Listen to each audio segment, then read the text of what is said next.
Hello and welcome guys. Make yourselves comfortable and enjoy. This is Affinity, Chaos, Chapter 476. The battles went on and more people started to try out their luck. After almost 2 hours, only one person has managed to defeat the opponent from the Abyss faction, and it was a young lady who was in her early 20s, and at the peak of the origin plane. 2 more people impressed, although they didn't win their fights. It was a hard-fought victory for the youngsters from the Abyss faction. Gray was a little skeptical after watching the battles between those at the peak of the origin plane. The thing was, he was confident that he could defeat the 2 of them if he went all out. So he didn't know if there was any need to try out his strength against them. Looks like this faction is a small faction in this continent. I want to fight against real geniuses, not some weaklings, he thought to himself. He decided to wait a little longer. Maybe he could make a request of wanting to fight against someone in the Overlord plane. 1 hour soon went by with 7 more battles taking place. One of the fighters from the crowd was able to achieve victory,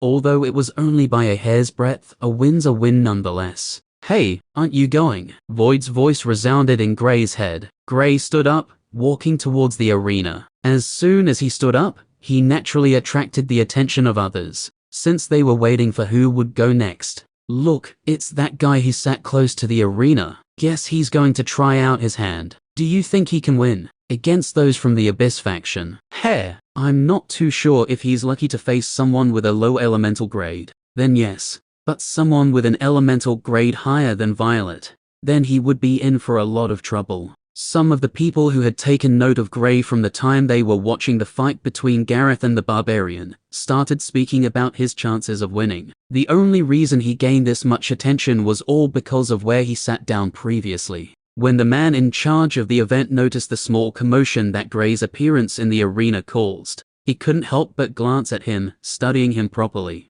Peak of the origin plane, Gray said coolly. He was still wearing his mask, but it couldn't hide his handsome face. After he announced his cultivation stage, a youth from the special area walked forward. When the others in the special area saw the young man who stood up, they shook their heads, looking at Gray with a pitiful gaze. Some of the people in the crowd recognized the young man, and it sparked a discussion. Isn't that Yurik? Yes, according to what I heard, of all the people in the origin plane in the Abyss faction, this young man is the strongest. He is powerful enough to go against someone who just broke through to the Overlord plane. Gray was a little taken aback when he heard some of the discussions going on, and a smile appeared on his face. How lucky, someone worthy, I hope, he thought. He studied the young man who was walking towards the arena. The young man looked to be at least a year younger than him, and from what he could tell, he wasn't far from breaking through to the Overlord plane. He couldn't help but sigh at the speed the people here grew. Back in the Azure continent,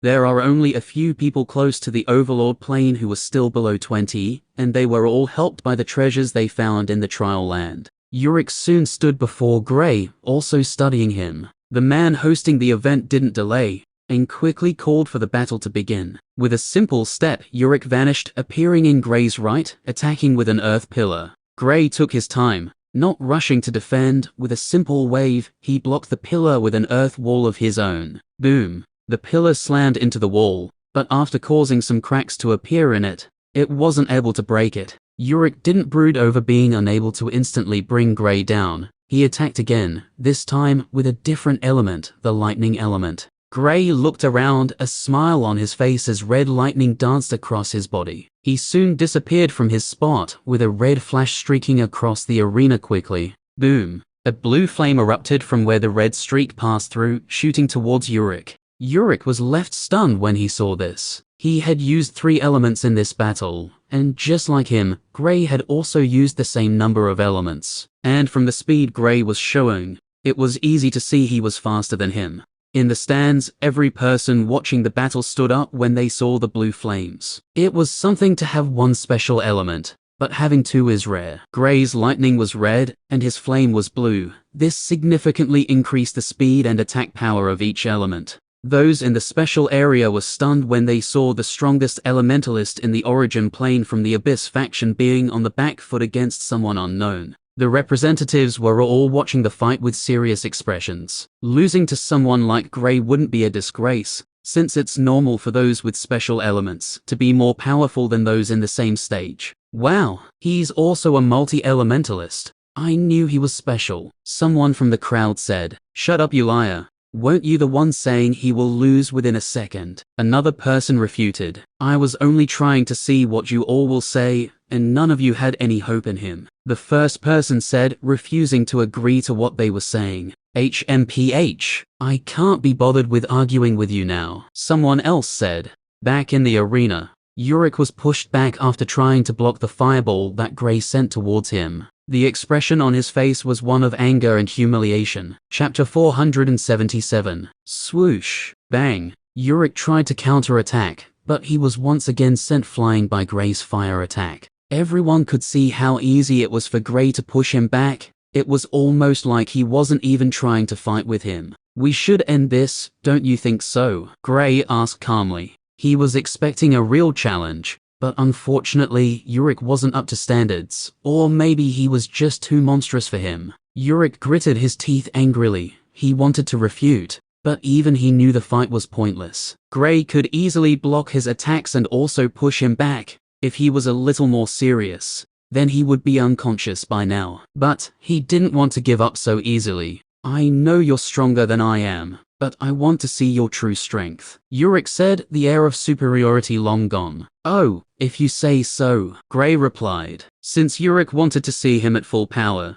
then he would honor him. He could slightly understand what Yurik was currently feeling. After always being the one held as the strongest in the origin plane, his pride took a hit after being suppressed by someone else. Gray inhaled deeply. With a single step, he vanished, appearing a few meters high in the sky, his hands spread apart like a god waiting to give judgment to a mortal. Large fireballs appeared in the sky. Each fireball had rocks in them. They started descending toward Yurik, who was already dumbfounded by what he was witnessing. The fireballs looked like a meteor as they streaked quickly, crashing straight into the arena. Yurik managed to regain himself quickly before running as fast as he could. Presently, he wanted nothing to do with the arena. He was 100% certain that if he dared to block that attack, he would definitely die. Meteor descent. Gray mumbled gently. Crash. Boom. A huge explosion occurred in the arena, with Gray watching over the arena from the sky. His face didn't show any expression.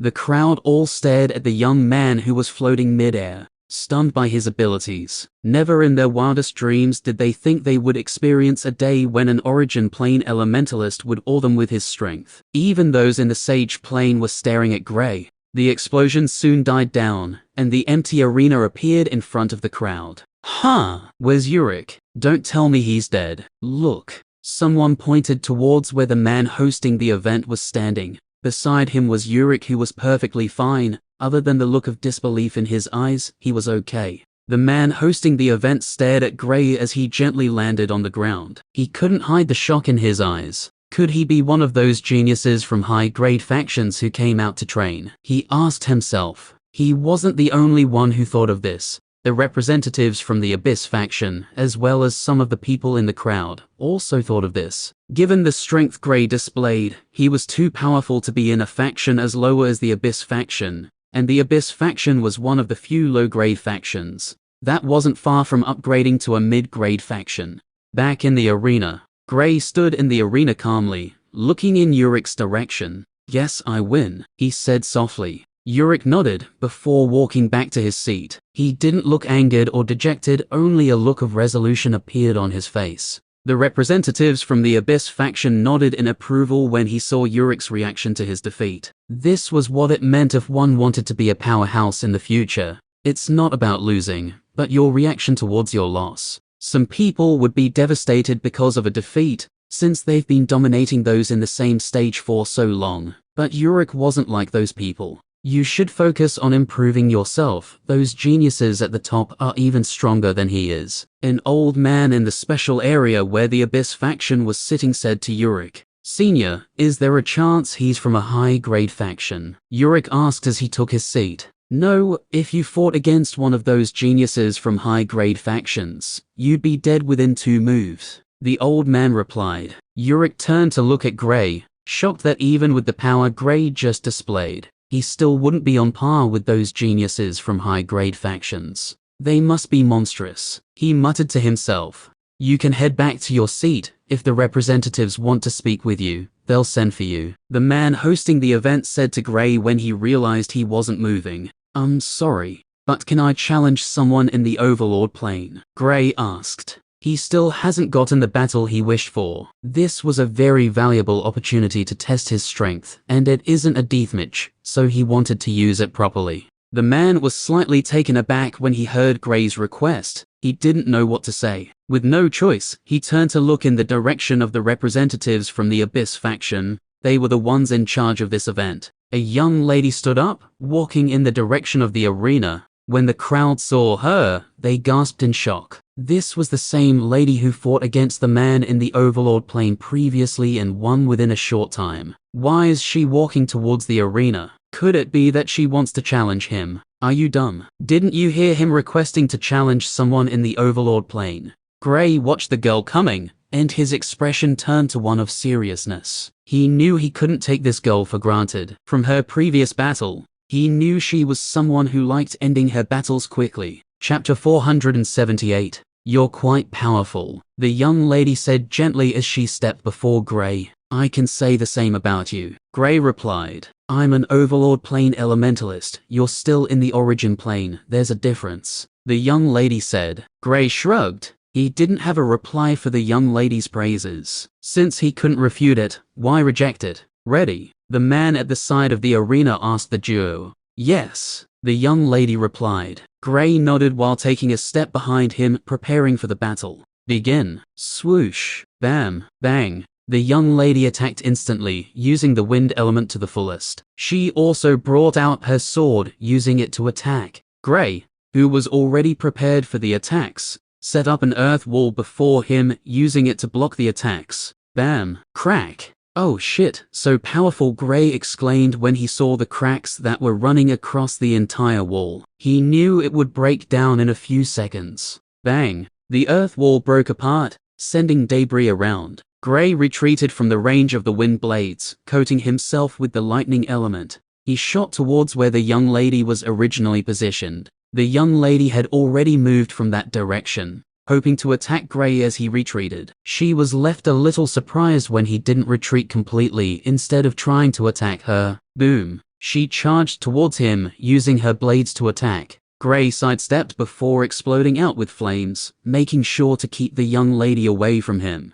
Boom. Bang. The duo soon started exchanging moves. It was almost like a battle of speed. The young lady relied heavily on her speed, just like Gray. Those in the Origin plane found it almost impossible to keep up with the movement of the duo, only seeing explosions on different parts of the arena. 3 minutes later. Boom. Bang. Gray and the young lady were pushed back, but Gray was on the losing end of the hit. Where are you from? The young lady was forced to ask. Gray's strength has surpassed her expectations. Although she knew it wouldn't be easy for her to defeat him, she was fairly confident in being able to do it. But presently, other than being slightly faster and stronger, she didn't have any other advantages. There have been different occasions where she felt she had obtained the victory, but Gray would make a decision that was outside her expectation, making it impossible for her to finish him off. Gray smiled but didn't reply. He brought his right hand in front of him. With 2 fingers, he drew a seal in different directions.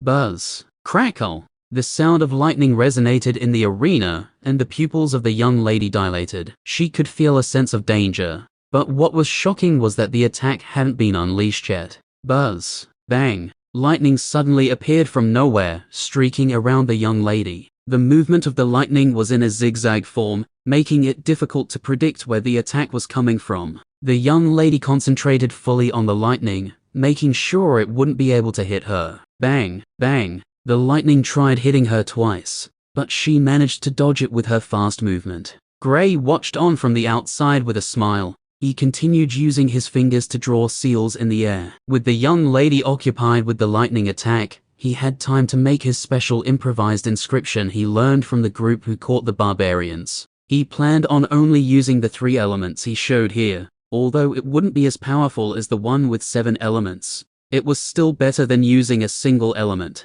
Bang. The young lady dashed out from the encirclement of the lightning, attacking Gray with a gust of wind. Gray didn't try to take the attack head-on. He knew full well that the attack of the young lady was slightly more powerful than his fire attack. He sent a fire orb towards it which exploded, before retreating quickly. The wind increased the intensity of the flame, sending it back to Gray. Oh, shit. I didn't think that through. Gray's eyes bulged when he saw his reinforced attack coming towards him. He set up an earth wall, but the attack easily destroyed it. Damn it, he cursed. The attack increased by almost 20%. It was almost as if his fire element was in cohort with the young lady to kill him. He hastily pushed himself, trying to see if he could use the space element to at least move a small distance away from the range of the attack. Just as the attack was about to hit him, he vanished, appearing mid-air, red lightning dancing around his body. Large fireballs appeared in the sky. Multiple rocks could be seen inside it. This time, the rocks were larger than the ones he used against Jurek. Meteor descent, he muttered as he pointed downwards. The young lady looked in the sky. This was the attack she had been trying to stop Gray from unleashing. She kept her sword, and 2 large fans appeared in her hands. These were powerful elemental weapons that would boost the strength of her attacks. With a wave, a large tornado started forming with her in the middle. She planned to use the momentum of the tornado to protect herself, since she would be in the middle. Gray's attacks came raining down on the young lady. The tornado spun faster, adding the rocks and fireballs to itself. It soon started to shoot the rocks in random directions, which put the audience who were below the overlord plane in a state of panic. The tornado was able to block almost all the attacks, but unfortunately for the young lady, something completely unexpected happened. A red, brown, and blue light suddenly sprang up from the ground, each sending out attacks. One was a red lightning bolt, one was an earth spear, while the last was a blue flame.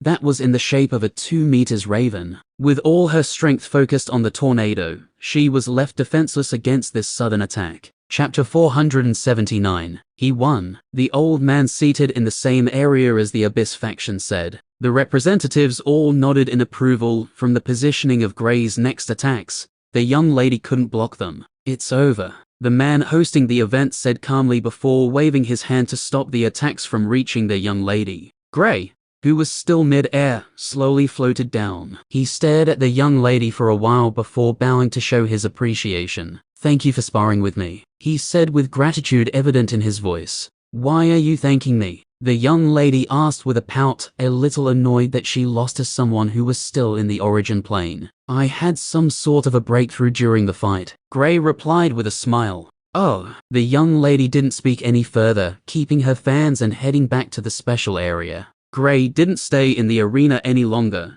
He immediately headed towards the exit of the Colosseum. He gained some insights on the space element while he was trying to dodge that attack. Although he tried to make it seem like it was the lightning element he used, he could tell that those in the Sage plane knew he used the space element, given the look the man hosting the event gave him. Where are you going? Void's voice echoed in Gray's head. I had a little breakthrough in the space element. I'm going back to ensure that I fully capitalize on it, Gray replied. Okay, Void said, but he didn't leave the Colosseum. He stayed behind to watch the battles that would take place later on. In the streets of Eagle City, Gray could be seen walking hurriedly towards the tavern he was staying in. He suddenly paused to look behind him, and he saw someone wearing the uniform of the Abyss faction walking towards him. The person was a young man who looked to be in his early 20s, and he wore a friendly smile on his face. Gray didn't sense any form of malice from him, so he guessed that he wasn't here to harm him. But this didn't stop him from raising his guard. His cautious nature just wouldn't allow him to be free around people he didn't know.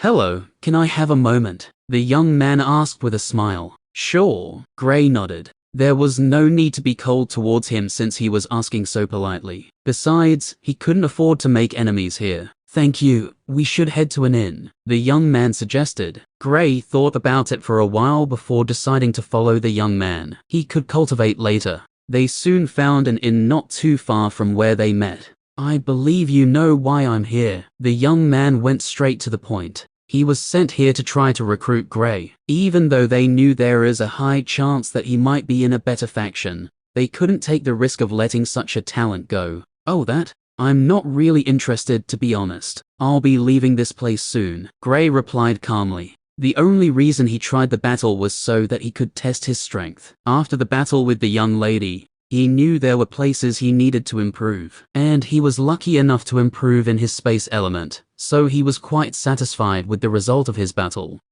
I thought as much. Since that's the case, we won't disturb you. Here. The young man handed a small token to him. With this, you can come or request help from the Abyss faction as long as you're in this region. Even though you can't be one of us, we would like to extend a hand of friendship to you, the young man explained after passing the token to Gray. Gray accepted it, studied it properly. After making sure there wasn't any type of tracking array or something like that inside, he kept it. It's an honor to be friends with the Abyss faction, he said politely. If you have the chance someday, feel free to come to Abyss Mountain, you can find us there, and with this token, you'll be able to enter. The young man said, all right, I sure will if I have the chance. Gray replied, I'm Ray, you can say you're searching for me if you're stopped at the gate. The young man said, Ray, Gray muttered. Hearing the name, it sounded identical to how they called Reynolds. He couldn't help but think of his friends. Seeing Gray looking a little lost, Ray tapped him on his shoulder. Is everything alright? Yeah, I just recalled something. Anyway, I'm Gray Dawson. Gray stretched out his right hand. The young man shook his hand with a smile. While they were speaking, they ordered a cup of tea. The young man accompanied Gray a little longer before leaving him. Gray stayed in the inn for a little longer before leaving with the second door. Although the young man was nice, he didn't trust him. He felt he was too nice to him. After leaving the inn, he didn't head directly to his tavern. Instead, he wandered around the city for a little longer, trying to see if anyone was following him. Only after he was certain that no one was following him did he head back to the tavern. He wanted to try to comprehend the space element once again. Not just that, but he also wanted to check the current elemental grade of the space element. The space element had been in the purple grade since he comprehended it, and he hadn't tried to improve it yet, because he had been too focused on trying to heal Void. The thought of trying to improve the elemental grade of the space element came to his mind when he noticed he couldn't create a spatial tunnel here,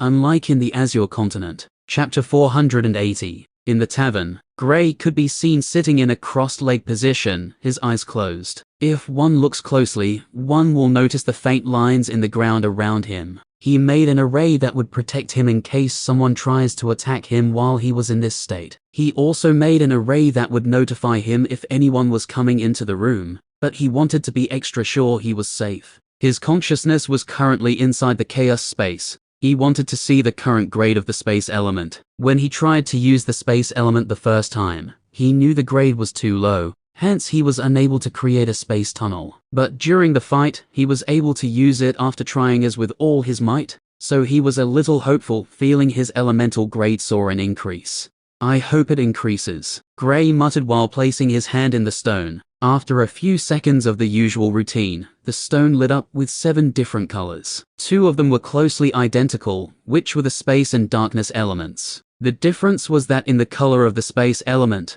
there were little white dots like stars. Gray looked closely at the color of the space element, and an elated expression appeared on his face. His space element's grade has increased from purple to blue. Of his 7 elements, the fire element was in the cyan grade, the lightning element was in the violet grade, the wind, water, and space elements were in the blue grade, while the earth and darkness elements were in the purple grade. Yes, Gray exclaimed internally. He didn't think his space element would improve all due to a small insight. He didn't stay at the temple for long. After checking his elemental grade, he moved towards the side where he comprehended the elements. Initially, he wanted to try to comprehend the space element, but he thought about it, and decided it was best to improve the grades of this darkness and earth element. He went straight to the earth space in the chaos space. After getting inside, he felt as if an entire house was placed on top of him. The heavy feeling of the earth element enveloped him completely. He struggled to walk further into the earth space. After going a little further, he was unable to go any deeper. He sat down cross-legged and started comprehending the earth element. The next day, "Hey, so where are we going today?" Void asked. When he came back the previous day, Gray was still in the chaos space. He didn't disturb him and went to rest in the bed. It was only till this morning did Gray leave the chaos space. "I don't know. Do you have any suggestions? Gray asked. Yeah, I heard an auction will be taking place today. Let's go over to see what they have, Void said excitedly. Okay, lead the way, Gray replied. It would be good to see the items that would be up for sale in the auction. Hopefully, he would see things he had never seen before. After coming to a decision, Gray stepped out of the tavern. Following Void's instructions, he came to the building where the auction would be taking place. Void, why didn't you say it would be happening later in the night? Gray asked when he realized they were too early. Oh, I forgot about that. It would be happening in the night, Void replied with an embarrassed look. Fine, let's check out the marketplace. They should have some interesting things there, Gray suggested. Sure, Void nodded. Also, if you see any shiny things, please don't try to take it, Gray warned before they got there. Since they were going to the marketplace, there's a high chance that they would see shiny things. Given Void's nature, he would definitely try to steal it. He couldn't afford to offend people there. He was lucky the young lady at the arena wasn't really that angry at Void, or else she would have caused a major problem for him at that time. Even though he was stronger than her, he didn't know if she was from a big family here in Eagle City. The duo spent most of their time walking through the marketplace, observing the items that were up for sale. Every single stall in the marketplace traded with essence stones, unlike the Azure continent where there are places that use coins. After spending the entire afternoon in the marketplace, Gray decided to try out the food here. Since coming here, he hasn't eaten anything, which he finds to be terrible. They quickly found a restaurant and Gray ordered their best meal. He was served after a few minutes of waiting, and the plate before him was quite alluring. Even the aroma of the food was amazing.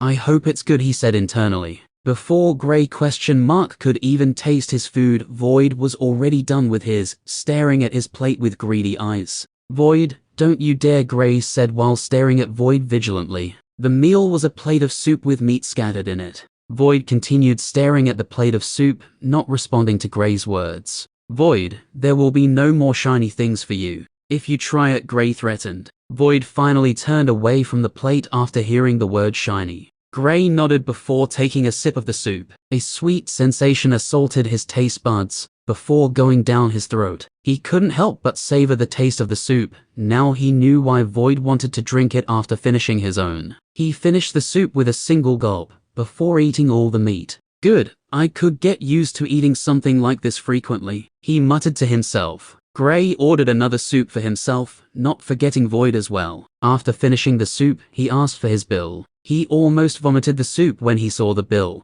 What the hell? He exclaimed unconsciously. Chapter 481. I should never have ordered a second plate, Gray complained as they walked out of the restaurant. But the food is nice, Void said. Expensive, it's nice and expensive. I'm never coming here again, Gray said. Now, all I need to do is find a way to get the recipe for the soup, he added. He didn't want to come to the restaurant again doesn't mean he didn't want to get a taste of the food again. The food was just too good. He wanted to learn how to prepare it, so he could eat it whenever he wanted. He knew of some of the ingredients used in the food, but some were things he had never tasted before. They are obviously things found only in the Aurora continent. Come on, we still have a few hours before the auction starts. Why don't we sneak into the kitchen? Void suggested. No, there's a sophisticated array there, and sneaking in wouldn't do us any good. We will still need to get the recipe from the cooks. We'll have to stay behind and follow one of the chefs home, Gray said. After the duo came to an agreement, they started plotting how they would kidnap the chef if he didn't agree to give them the recipe, if they asked for it. Void was even coming up with all sorts of torture techniques that actually scared Gray as he listened to them.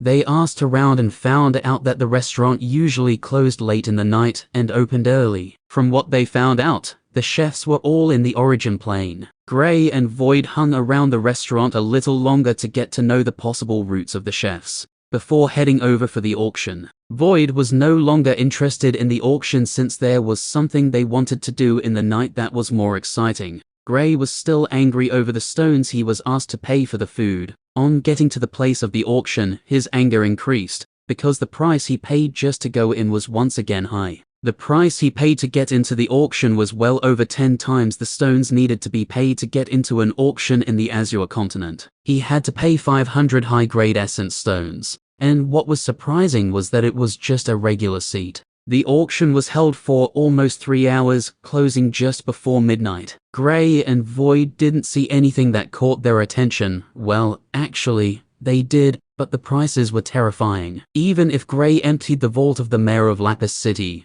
there was no way he would have been able to get a single good item. He might be able to get some small items, but those were things he could easily find in the Azure continent and cheaper as well. After leaving the auction house, Gray felt a tinge of pain when he recalled the stones he paid just to get in. It was even higher than what he was paying in the tavern he's staying in. They headed straight towards the restaurant. Since things were already like this, at least he would feel a little bit of consolation if he manages to get the recipe for the soup easily. On getting there, they were forced to wait for a while before they saw someone leaving the restaurant from the back door. It wasn't time to close yet, but the duo was already tired of waiting. With some simple movements, they appeared behind the person, knocking him out.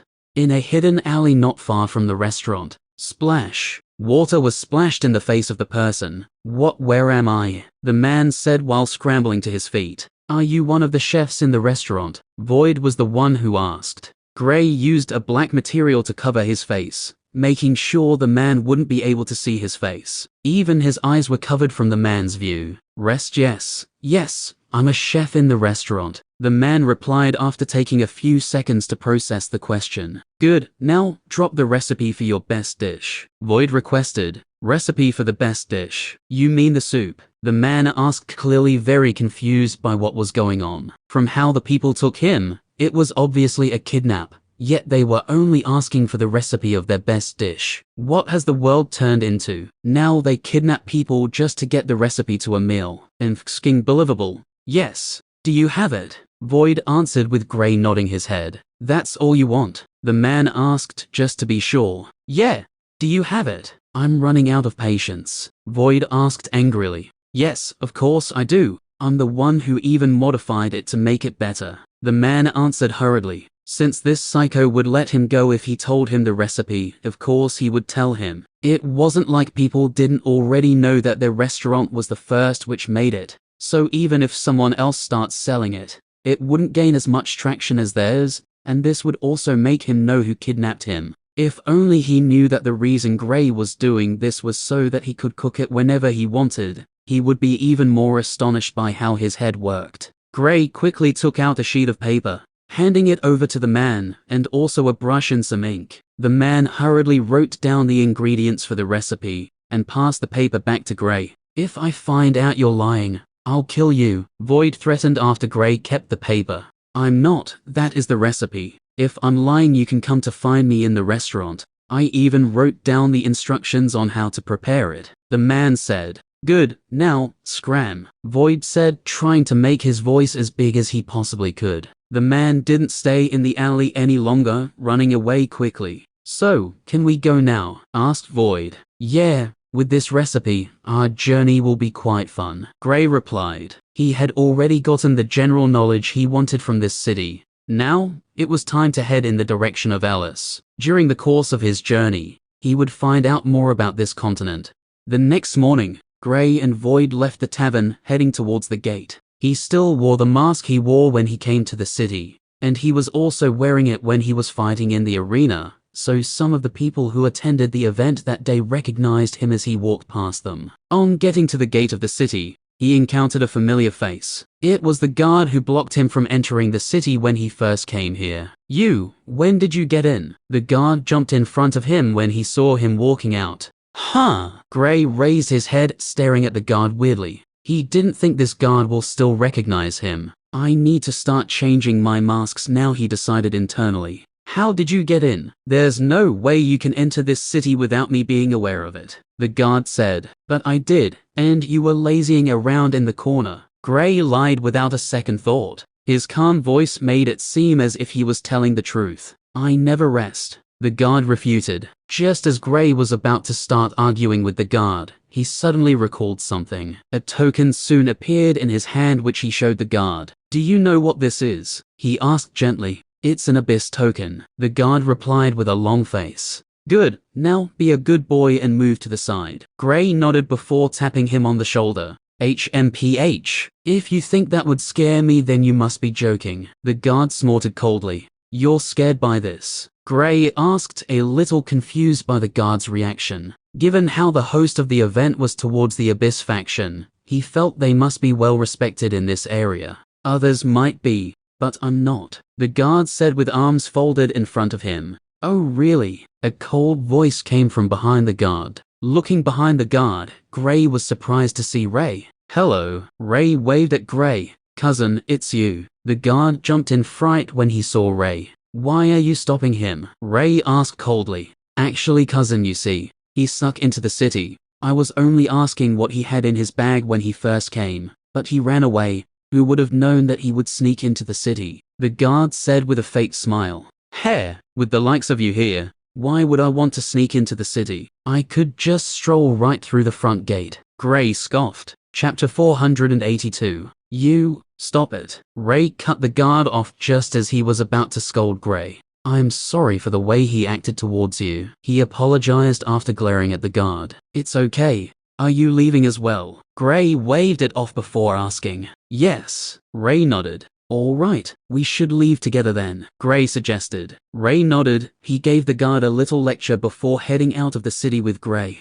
Outside the city. So, where are you headed? Ray asked. He couldn't just walk with Gray without knowing where he was going. If they were heading in the same direction, then it was okay, but if not, then they would split up here. The southern continent, Gray replied. After hearing Gray's words, Ray almost tripped, not expecting Gray to speak of the southern continent. The distance between this place and the southern continent was huge. Although teleportation arrays will make the journey easier, it will make it expensive. He couldn't help but size up Gray once more, trying to figure out if he could afford such movements. If you really want to go to the southern continent, then you'll have to spend a large number of essence stones. And I'm not joking when I say a large amount. I mean the amount is alarming, he explained. Oh, how many essence stones do you think it would take for me to get there? Gray asked curiously. He didn't know much about this continent. This was why he decided to travel with Ray. In the eastern continent alone, there were over 200 regions, and each region had multiple cities and towns in them. According to the map, he was currently in the Vale region, and before he could see a teleportation array,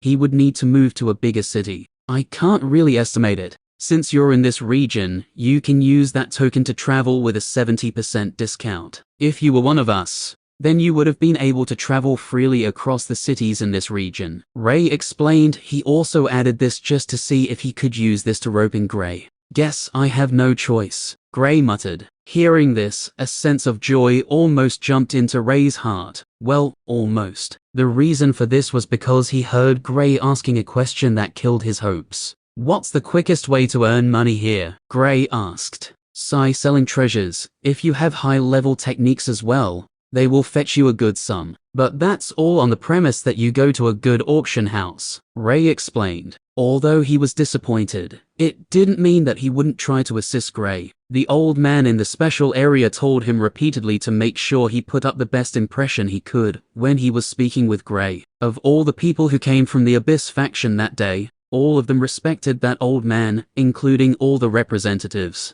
Since the old man placed Gray so high, it meant that there was something he saw or noticed that the others didn't. Well, one can't just chance upon treasures. What about beast cores? Gray asked. The possibility of finding treasures was too low. Beast cores, on the other hand, were pretty high. He even had some in his storage ring, and although they were mostly Origin Plane beast cores, it was still something. Well, only high-staged rank 5 beast cores and above can get you some stones, but you will need a whole lot of them if you are going to depend on beast cores, Ray explained. Rank 5. Gray started to count mentally. Although this was the same system Void uses, he still hasn't been able to get used to it. Seems they also use this system here, he thought. I'll think of something else later on. For now, beast cores would do, Gray replied. After a few seconds, he asked, where is the nearest city with a teleportation array? Ray brought out a map showing Gray the location of the city.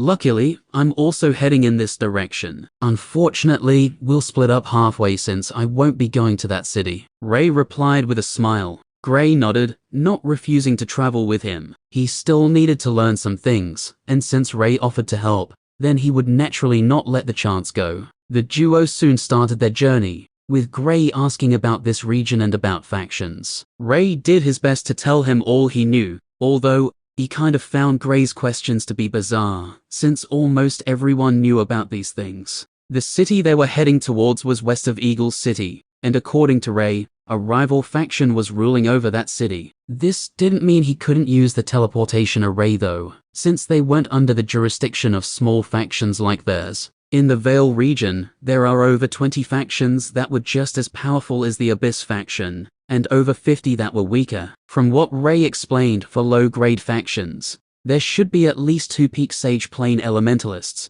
before they can actually be referred to as one. There are multiple factions with Sage Plane Elementalists, but since they don't have any at the peak of the plane, they wouldn't be referred to as a low-grade faction. There are even low-grade factions that have Elementalists above the Sage Plane, but they haven't advanced to become mid-grade factions yet, since they haven't met the requirements. Elementalists above the Sage Plane are usually regarded as venerables by those in lower planes. In some instances, they are usually called Elemental Venerables. Gray listened intently while they were on the journey, asking about things he was curious about. From what Ray said, the journey would take him at least 2 weeks. He would be with Ray for the first week, then he would be alone by the second. The first day of their journey went by with Gray getting more knowledge about the Aurora continent. Chapter 483. 3 days soon went by while they were on the journey. Gray was mostly listening to Ray's words about the Vale region, while also trying to improve his elemental grade for his earth element. The heavy feeling he was getting from the current place he was sitting in is almost negligible now. He could easily move a couple of meters into the earth space now, but he was waiting until he wouldn't be able to feel any sort of heavy feeling from that area first. The deeper he looked into the earth space, the darker the color. He was presently around 300 meters deep into the space, and the color here was still light brown. From his estimation, he would need to move to at least the 500 meters mark before he would be able to improve his earth element elemental grade to blue. Wow, this is good. Isn't this the meal made in Zan's restaurant? Ray asked after drinking what was left of the soup on his plate. That's the name of the place. Gray asked with a confused look. He didn't really put the name of the restaurant in his head, just casually walking in and eating. If he didn't enjoy the food, he would have completely forgotten about the restaurant. Yeah, you know how to make their special dish, yet you don't know their name. Ray was left stunned by Gray's reaction. The only reason he didn't call Gray a liar was that he had been traveling with him for the past 3 days, and from the questions Gray asked, he could tell that he wasn't from here. Not just that, but it almost seemed like he wasn't from the Aurora continent. After thinking about it a few times, he concluded Gray must have been from a small tribe or family that was hidden deep in the forest, and they cut off contact from the outside world. There are multiple tribes like that, so he wasn't too shocked by it. No, I liked the food, so I asked them politely if they could teach me. You knew they were such nice people, Gray replied. Void, who was gulping down his food, coughed when he heard this. He didn't think Gray was this good at lying. If he wasn't there when the kidnapping took place, he would have thought that the people from the restaurant were really that nice. Seriously, a look of incredulity appeared on Ray's face as he asked. He had heard of how the people from the restaurant protected their special recipe. For them to give it to a complete stranger was beyond belief. Yeah, the chef was a really nice guy. Gray nodded. Ray looked at him, not sure if he should believe Gray's words or not, but he couldn't deny it. This was exactly the meal made in the restaurant, and he personally witnessed Gray cooking it. Anyway, since you're heading to the southern continent, you'll have to head to the Polaris region. Teleportation isn't allowed when crossing between 2 continents. You'll have to walk there, but I'm not too sure. After all, I've never been there before. Ray decided to let the matter of the soup rest. Since he could enjoy it without going to the restaurant, then it was a win for him. Ray brought out his map, which was more detailed than the one Gray was using. There are 12 regions between the Vale region and the Polaris region. Since you're going in a straight line, then you will naturally pass through some of the high-grade regions. He explained while showing Gray the route to the Polaris region. Looking at the map, Gray tried to take a mental note of the route. He planned to also get a better map as well once he gets to a better city. After they were done eating, they started their journey once again. 4 more days soon went by, and it was time for Gray and Ray to go their separate ways. During the time they were traveling, Ray was the one who mostly dealt with the beasts they were encountering. Gray was mostly focused on trying to improve his Earth element elemental grade. He has recently moved to the 350 meters mark during the course of these 4 days, and from what he was feeling from it, he would be able to move to the 400 meters mark soon. His process was faster than he actually imagined, given how difficult it was when he was still in the Azure continent. He thought it would take him at least 3 to 5 months before he gets to the 500 meters mark, but with his current progress, he could reach it within a month or 2. This is goodbye, Ray said. Yeah, hopefully we meet again. If I ever return to this region, I will definitely come to the Abyss Mountain. Gray promised with a smile. All right, I'll be waiting for you. Ray nodded. He wasn't too certain that he would see Gray again, but he was a little hopeful. Maybe the next time they see each other, Gray would be more powerful than he is. After saying their goodbyes, they separated.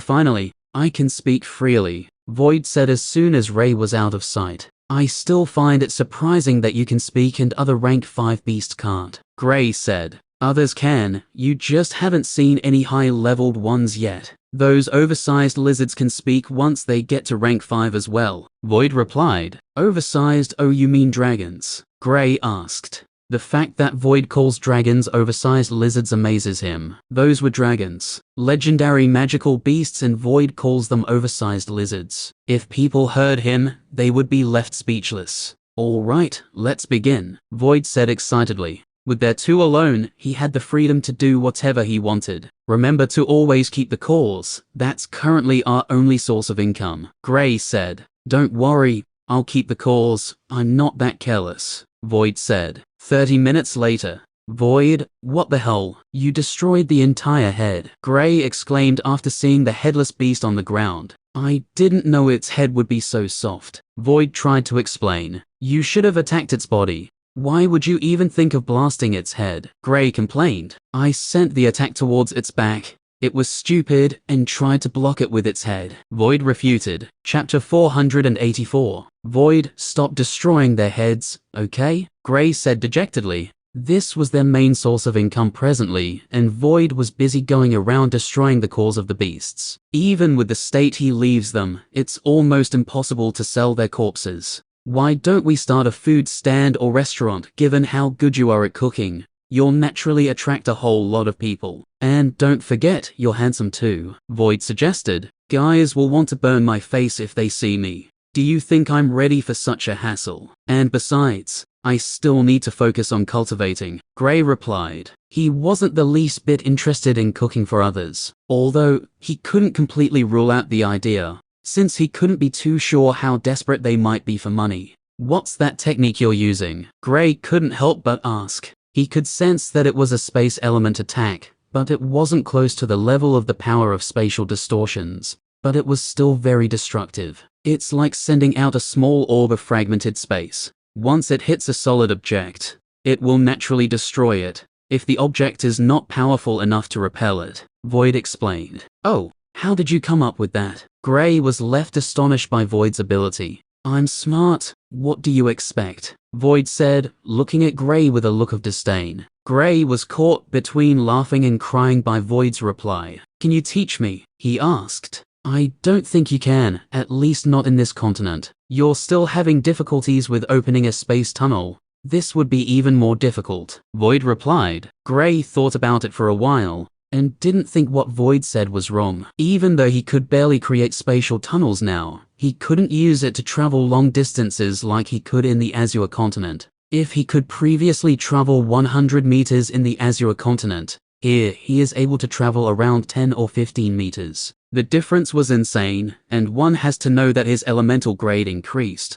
which means that the distance he could travel in the Azure continent will be higher than what he previously could. Come on, let's continue our journey, Gray said. It was still bright, so they would still be able to see more beasts as they head forward. All right. Void nodded before appearing on Gray's shoulder. The duo started their journey once again. Void was the one in charge of killing the beasts they encounter, while all Gray did was to make sure Void didn't destroy the beast cores, and to also ensure that the corpse of the beasts were intact. Void's strength was unbelievable even in the Aurora continent. He could still easily fight above his stage just like Gray. A few days later, Gray and Void were resting in a cave when an explosion suddenly rang out from some distance away. What's that? Void perked up his ears to ask. There's only one way to find out. Gray stood up before walking out of the cave. Void hurriedly ran after him, curious at what caused the explosion. The explosions continued as they got closer to where the sound was coming from. Looks like there is a battle going on, Gray said after hearing the continuous explosions.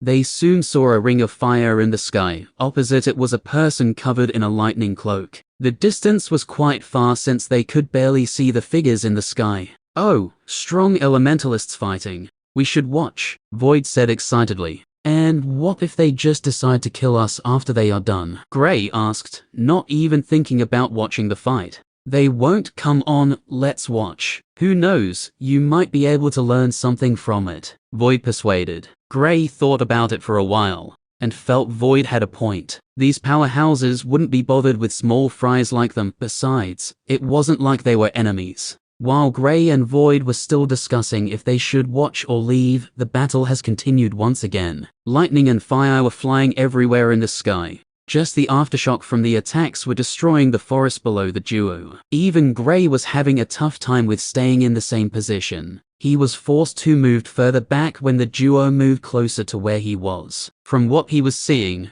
it looked like the lightning elementalist was having the upper hand, but Gray couldn't really say he was certain. A sea of fire covered the sky, almost covering a range of over 2 kilometers, but the man cloaked in lightning didn't seem fazed by it. With a simple wave, multiple lightning birds appeared and started to dance across the sea of fire, quickly tearing it apart. After they tore it apart, they flocked towards the fire elementalist. A sphere covered the fire elementalist before it exploded out, destroying all the lightning birds. Gray and Void felt their faces and body dry up from the heat that got to them. All the trees dried up, and from some of the shrieks of beasts, they were certain that some of the lower-leveled ones had died. So powerful, Gray muttered while staring closely at the sky. The distance between where they were and where the battle was going was at least over 4 kilometers, yet they could still feel the heat this strongly. Do you by chance know what plane they are in? He asked Void. No clue, but they should be above the Sage plane, Void replied. Even he wasn't too sure of the strength of the two elementalists, but he knew that they were very powerful. Even the people he saw in the arena were not as powerful as these two. Gray stared at the sky in awe of the strength of the people. He couldn't help but imagine himself being this powerful, even more powerful than they were. I'll be this powerful soon, even stronger, he said to himself confidently. They continued watching the exchange between the duo. After almost 30 minutes, but fighters separated, with the lightning elementalist clearly on top in the battle. The fire elementalist was the first to leave, and was attacked by the lightning elementalist while leaving, but the fire elementalist made no efforts to fight back, leaving as soon as possible. The lightning elementalist stayed a little longer before leaving in the other direction. Gray looked at Void. Isn't that last attack a little too shameless? I mean, the opponent was already leaving. Of course not, as long as you can beat your opponent a little more, why not? Void replied. To him, it wasn't a shameless act. You're just as crazy as Klaus. I never expected you to find it shameless anyway, Gray said before heading back to the cave. He was still in the middle of comprehending the earth element, so he wanted to continue. On his way back to the cave, he noticed something strange. There's someone here, he said softly. Yeah, powerful, very powerful. We should leave immediately, Void replied while turning around. The person inside wasn't even planning to hide their aura. Just as the duo turned around, an alluring voice came from behind them. And where do you two think you're going? Gray and Void freaked out a little since they didn't sense anyone coming close to them. We're going back to where we came from, Gray replied calmly. Come on, I gave you to a show, won't you, pay me for my services? The voice of a lady said. A show? I don't know what you're talking about, Gray said. He still hadn't turned around yet, but he could tell from the voice that the person was a lady. Stop playing dumb, boy. The only reason I fought that long was because I noticed I had some audience, It's always great to entertain your audience. The voice chided. We were only passing through. We didn't have any plans of watching your battle, Gray explained. Come on, turn around. I don't bite, the voice said.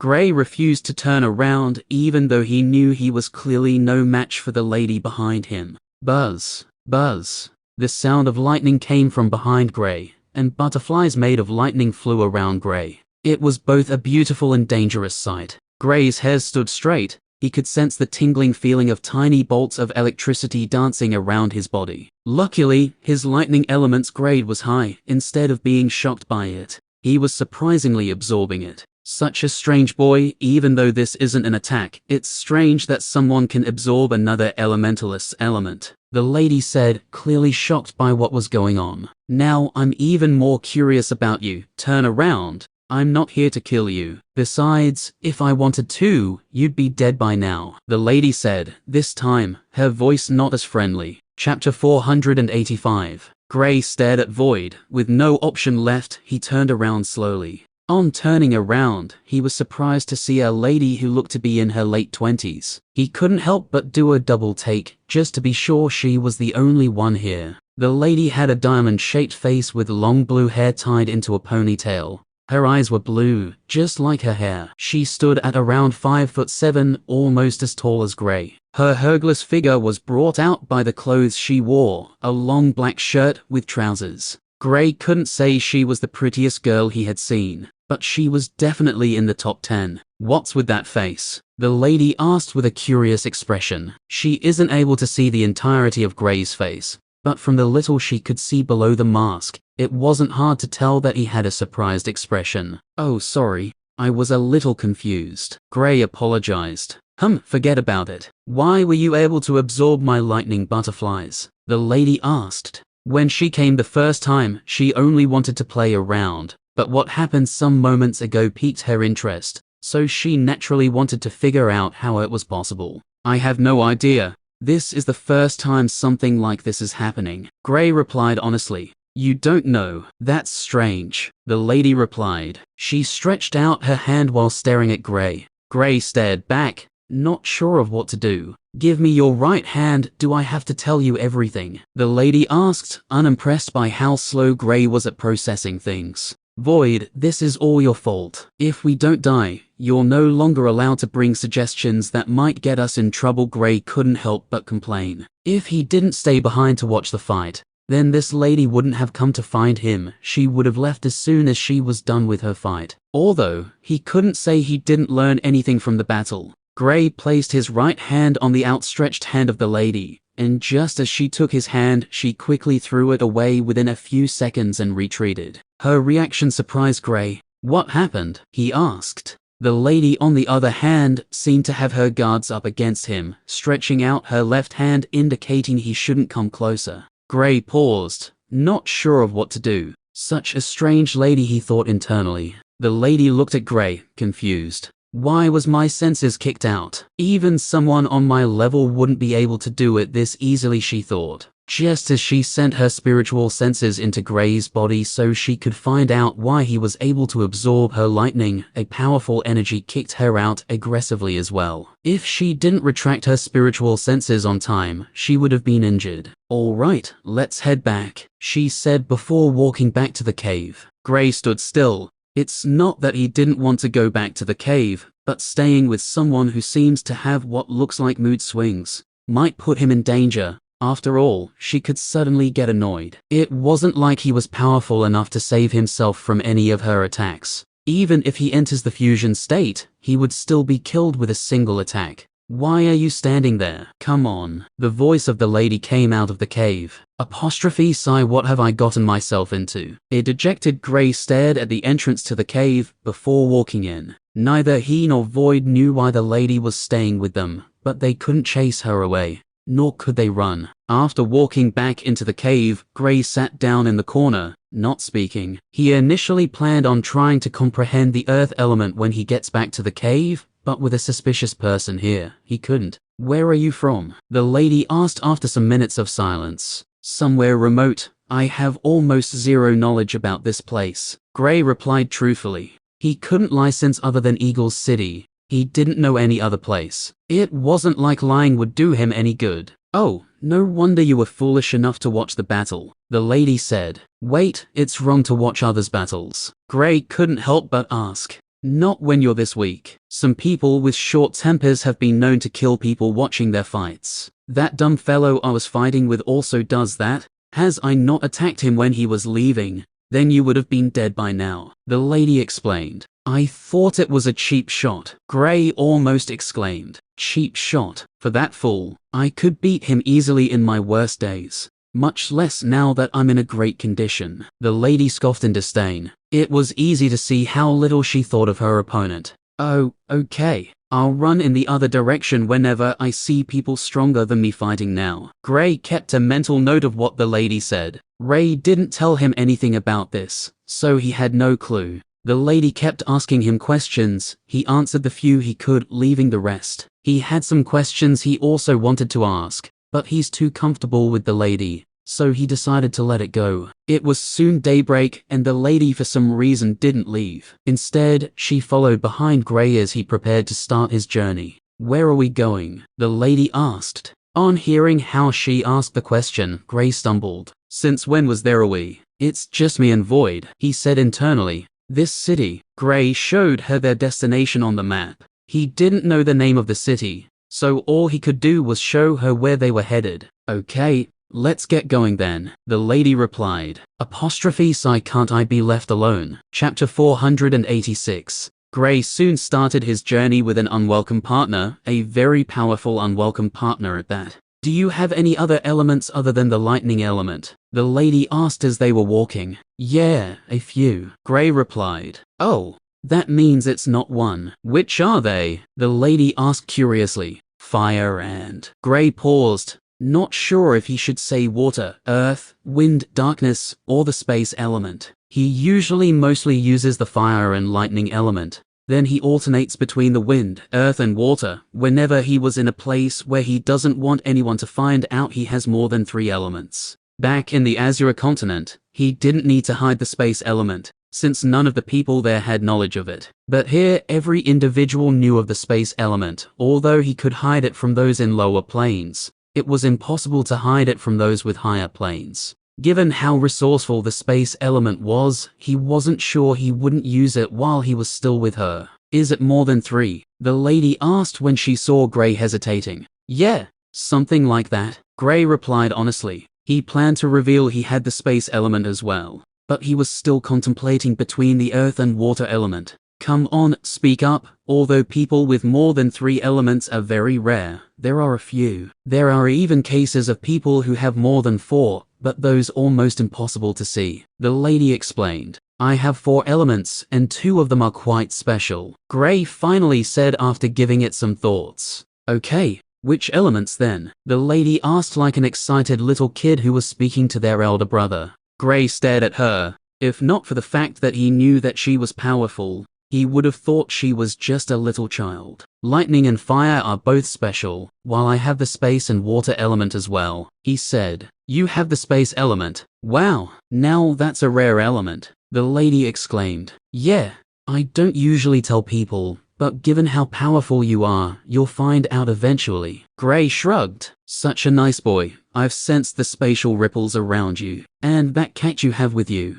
It's not common, right?" The lady darted a glance at Void. "First of all, his name's Void," Gray corrected. He has never liked it when people would refer to Void with it. He didn't see Void as a magical beast, so he didn't want others to as well. Not just Void, but since getting close to Void, the way he looked at other magical beasts was different. "Sorry," the lady apologized unconsciously. She never expected Gray would speak to her like this, given how scared he seemed to be of her. This showed how protective he was of Void. "And he's just a regular black cat that is above dragons," Gray explained. The lady stared at Gray. then at Void, then at Gray again. She was trying to figure out how a cat would be above dragons, the magical beasts that was declared as the strongest amongst all magical beasts. Just when she was about to refute, she heard something that stunned her. "He's not lying, those oversized lizards are in no way comparable to me," Void said proudly, sticking out his little chest.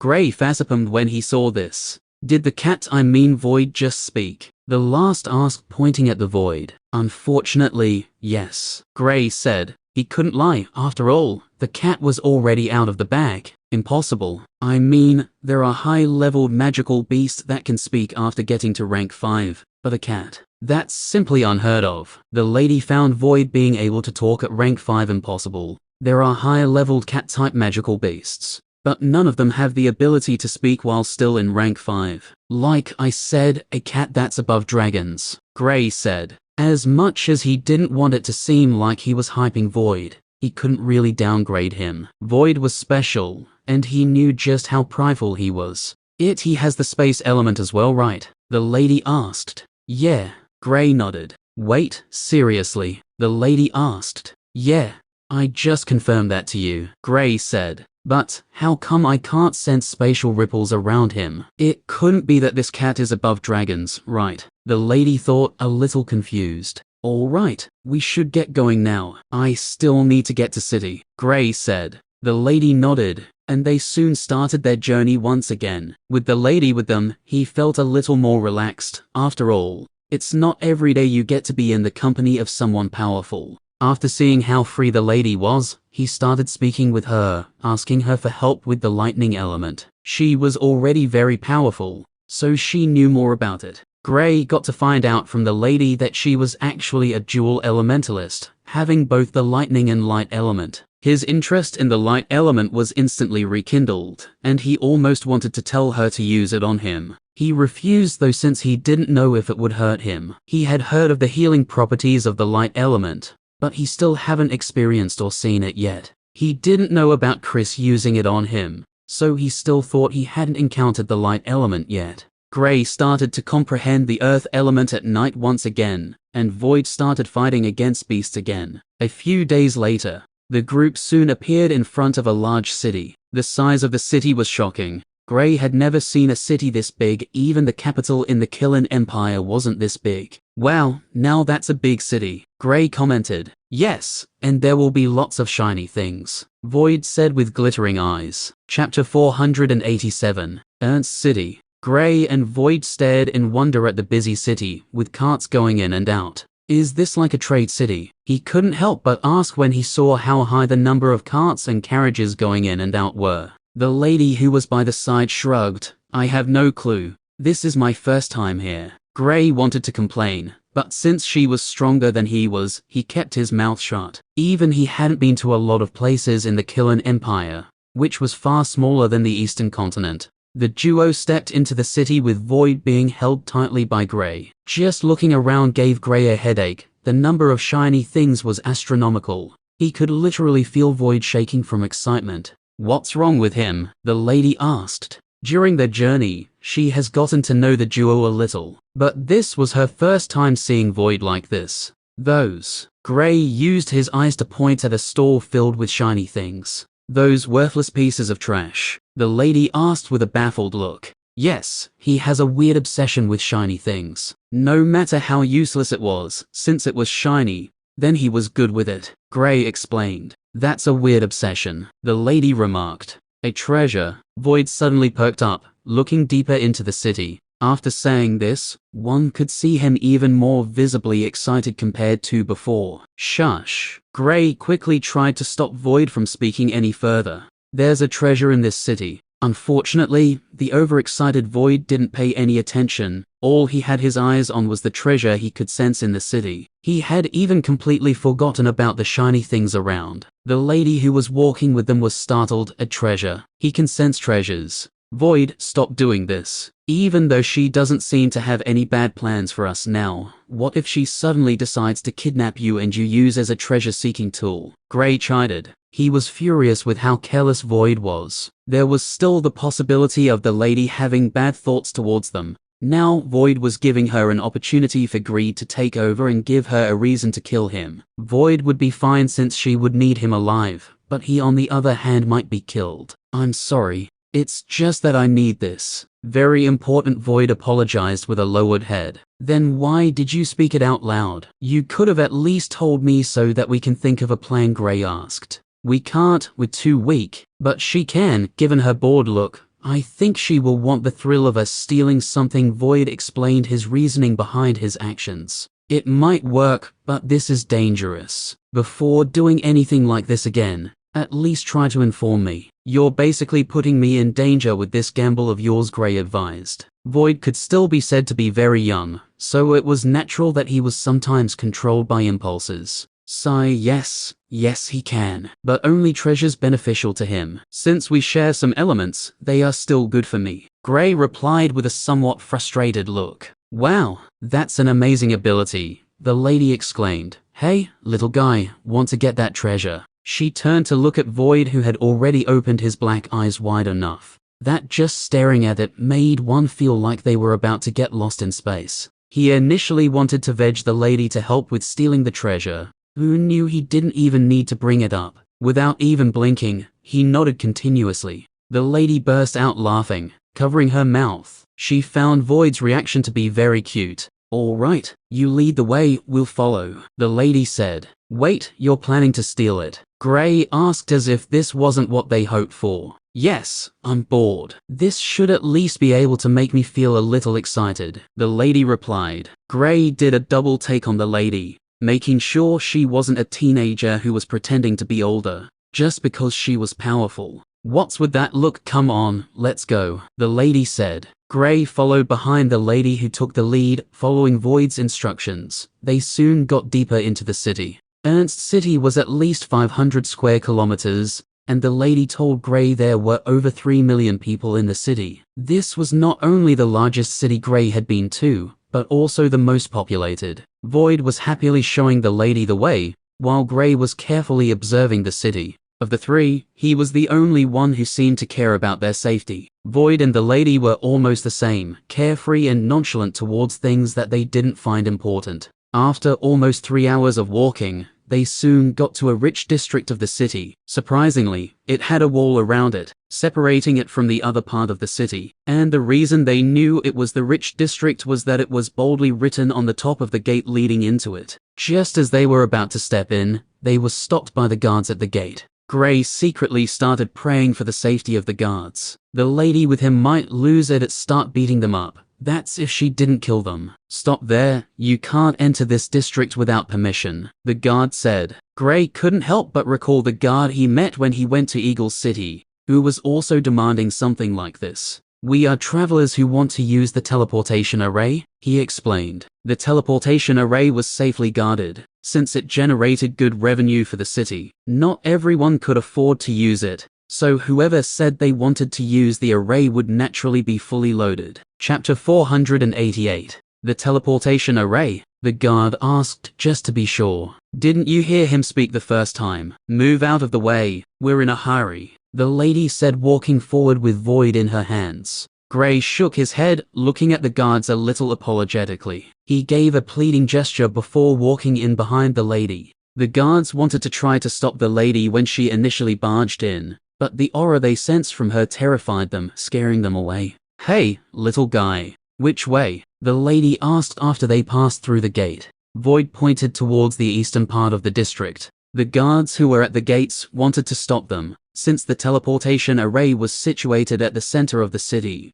But after recalling the aura the lady released, they shut their mouths, opting to tell their superiors about the matter. A few minutes later, the lady and Void could be seen standing in front of a luxurious mansion. Gray, on the other hand, was behind them, a dejected look on his face. Miss, since you're stealing, why are we using the front door? He asked. This was the place the treasure Void was sensing was coming from, but it was obviously owned by the owners of the mansion. Yet, the lady suggested they walk into the mansion using the front gate. Void supported the idea fully. The reason for this: he enjoyed the chaos. It's easier, the lady replied casually. Given your strength, you can easily sneak into the building, Take what you want and leave without anyone finding out. Gray tried to convince the lady. Where's the fun in that? The lady asked. You sigh, why do I always associate myself with troublemakers? Gray muttered to himself. His facial expression was one which clearly showed tiredness. What? The lady raised a brow. Nothing, you can do as you wish, Gray said, giving a resigned sigh. You can stay here if you don't like the idea, the lady said with a smirk. Gray, of course, didn't dare to. He would definitely be captured by the people in the mansion if he wasn't close to the lady. He didn't like the idea didn't mean he was stupid enough to stay outside. Since people have seen them together, there is no turning back for him. Knock, knock. The lady knocked on the gate to the mansion. A guard came outside, looking at the two people and a cat. What do you want? He asked with an annoyed tone. They weren't people he had seen before, and usually, if anyone wanted to visit the lord of the mansion, they would usually come on a carriage. Seeing two people and a cat standing outside meant they most likely weren't here for a visit. Something of ours is in this building. I'd like it if you step aside so we can take it and leave, the lady said directly, not hiding her intentions. You have something in this mansion. The guard looked at the group trying to see if they were people who might have come to the mansion previously. However, no matter how hard he tried to recall the faces, he was certain that he had never seen them entering the mansion before. Yes, now, step aside, we're in a hurry, the lady ordered. The guard was stuck in a dilemma. He didn't know if he should let them in or stop them at the gate. There are times when people from influential families come by foot. After all, it wasn't like they would feel tired from walking. If this group were from an influential family and he didn't let them in, then he would be in trouble. But if he were to let them in and then later found out that they aren't from an influential family, he would be in even bigger trouble. Just when he was about to come up with a decision, he saw some people walking over. They were wearing the uniforms of guards tasked with guarding the gate used in entering this district. There they are. One of the guards pointed at Gray and the lady. It was none other than the one who stopped them from going in the first time. There were 3 people with him, all above the overlord plane. You two, come with me, one of the 3 men said in a commanding tone. Unlike the previous district, the streets of this district aren't as busy, so there weren't too many people walking by. Hello, please, this is all a misunderstanding. We only want to use the teleportation array, Gray tried explaining. Then why did she say something of yours is inside the mansion? The guard from the mansion asked. Come with us, it wouldn't be good for you two if we use violence, the man with the biggest build amongst the 3 men said coldly. Compared to the others, he wasn't so calm. Or what? I have something I need to take from this place. After taking it I'll leave. Now you 3 get lost from my sight, the lady said, slightly getting annoyed. Gray stared at the lady, then at the group who just arrived. He didn't know which one to calm down. He felt it was better to tell the group who just arrived to leave, since the lady hadn't tried to attack yet. Just as he opened his mouth. What? Such insolence, even if I don't kill you. I'll make sure you're severely punished for such behaviors, and also trespassing, the burly man said. HMPH, insects. The lady snorted coldly, and a shocking scene occurred. The perfectly healthy man started trembling, his hair standing on edge, and smoke rising from it. Not just that, but the smell of charred skin started to circulate around the place.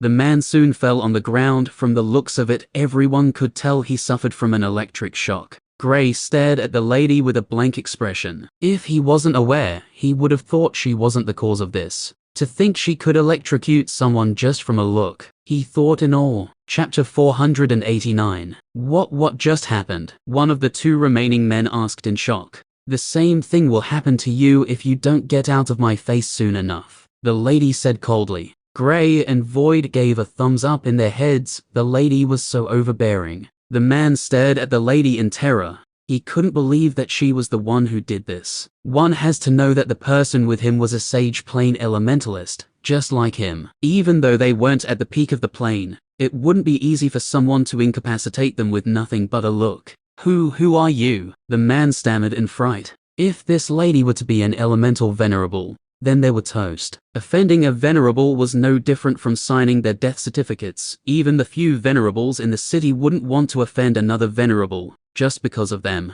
Get lost from my sight, the lady said with an annoyed tone. before turning to the guard who was blocking the gate to the mansion. "The same goes for you." The guard didn't need a second reminder before he moved to the side, as he couldn't afford to offend this lioness, who could kill him with a look. He wasn't even nowhere as strong as the man who was almost killed with a gaze a few moments ago. The two men, as well as the guard who brought them, stared as the lady swaggered into the compound, with Gray and Void in tow. Gray kept his head down, but Void was walking like a king, which caused the lady to giggle as she watched him. It was difficult to hate Void. Well, if you're friends with him, that is. The trio soon strolled into the compound, heading straight to the main building. Void was the one who was leading the group, a grin plastered on his face. Gray had his usual nonchalant look, while the lady wore a smile. The men told the guard to take the unconscious man back for treatment while they followed behind Gray and his group. They couldn't stop them, but at least if the lord of the mansion saw them behind the group, they would know they tried their best to stop these powerful strangers. It didn't take long before the group was noticed by those inside the mansion, and before they got to the door leading to the main building, a group of 8 could be seen coming out of the building. 2 old men with gray hairs dressed in black and blue respectively, 3 middle-aged men, a lady in her early 20s, and 2 ladies who looked to be in their early 30s. The old men stared at the lady in apprehension. They could sense the aura. She was doing nothing to hide, so they knew they weren't a match for her. "Milady, to what do we owe this visit?" the old man in black asked respectfully. "Oh, sensible people," the lady blurted out. Her words angered the ladies in the other group, and the young lady from the mansion stepped forward. "How rude. Do you know who we are?" the young lady asked, anger clearly evident in her tone. "Shut up. When your elders are speaking, you should keep your mouth sealed, so as not to incur the wrath of someone even your father wouldn't want to offend." The lady glanced at the young lady coldly. This in turn annoyed the young lady even more, and just as she was about to continue speaking, the old man in blue stepped forward. "Forgive her involvement, she has been spoilt from young, so she doesn't know the norms," the old man said gently. He gave the young lady a stare which indicated that she shouldn't involve herself in this. "Since you people are not that bad, I'll let it go." The lady waved her hand nonchalantly. The young lady gnashed her teeth angrily, but managed to stop herself from speaking any further. "Milady, you still haven't answered our question. Why are you here?" the old man in black asked. "Oh, there's something here that we want," the lady said calmly. It was almost as if she was the one who dropped the item here, and she wanted to collect her belonging. "Something here that you want? I don't recall ever seeing you here," the old man in blue said. "Can you by chance tell us what it is?" "Maybe there's a misunderstanding," the old man in black said. "You'll know when we've retrieved it," the lady said.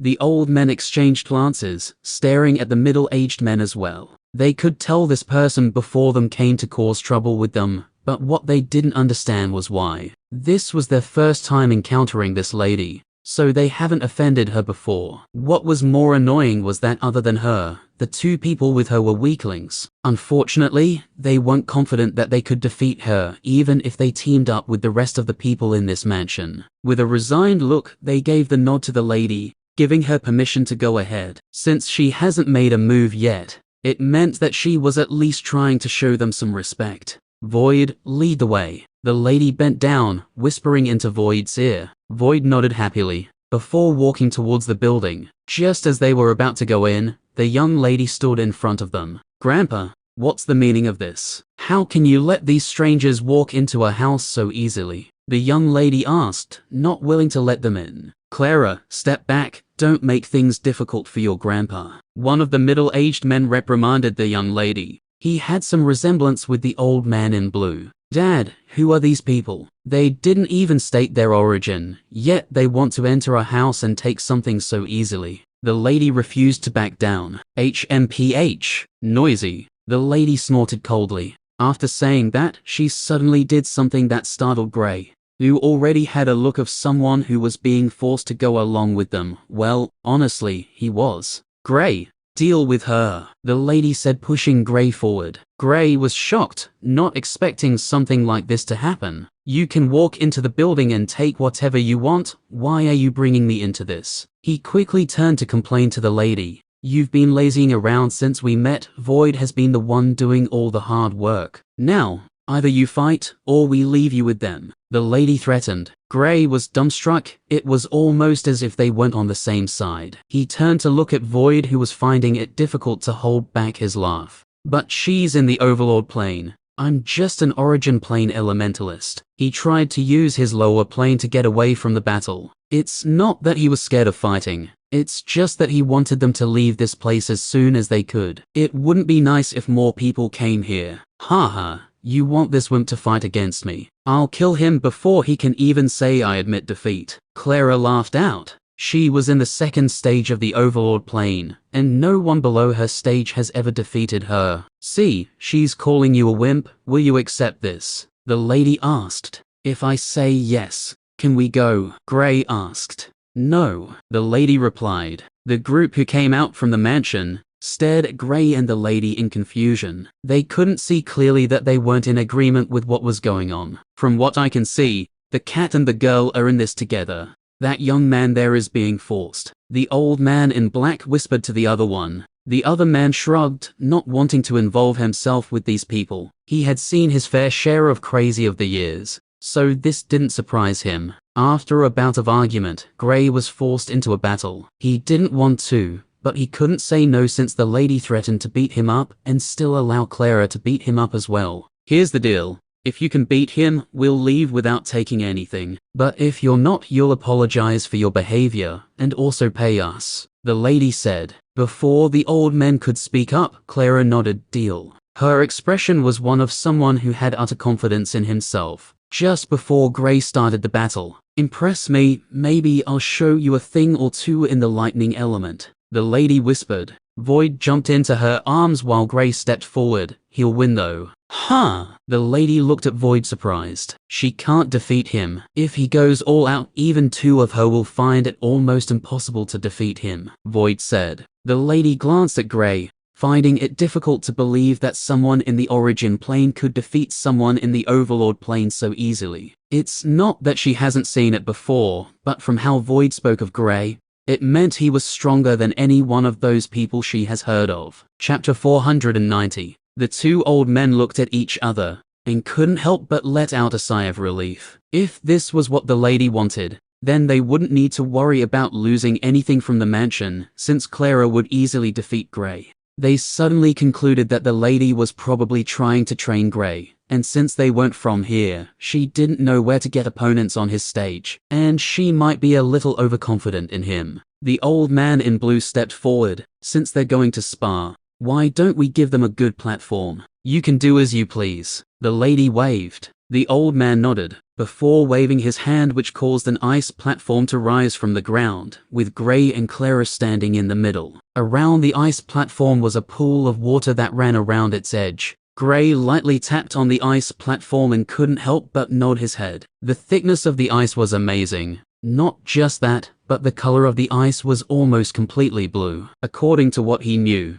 the bluer the ice, the stronger it was. Clara took a step forward. "Since this is against your will, I won't kill you, but don't expect to leave this platform conscious." Gray didn't reply. He wasn't the type who spoke much during battles. Clara pointed at Gray, and ice spears appeared from every angle, shooting in his direction. Oh, a water elementalist. What a crafty old man. Creating an ice platform is giving his granddaughter a good advantage, Gray thought when he realized that Clara was a water elementalist. A fire sphere appeared around Gray, easily melting all the ice spears. Even though he was weaker, his fire element was something that could make him fight across stages. Even if he didn't have any other elements, he wouldn't be at a disadvantage. Clara snorted, before sending out bubbles. The bubbles started moving from her side of the platform to Gray's side. Gray looked at the bubbles cautiously. This was the first time he was seeing an attack like this. Without delay, he quickly sent out a fireball in a direction. Boom. As soon as the fireball came in contact with the bubbles, it exploded out. But the explosion was soon suppressed by a cold chill that came out of the destroyed bubbles. Gray's expression changed slightly. The reason for this was that the bubbles were starting to cover a large part of the platform. His only chance of destroying them before they got to him was using a large-scale attack that would cover at least half of the platform. If he used meteor descent, then he didn't have a problem with covering the entire platform.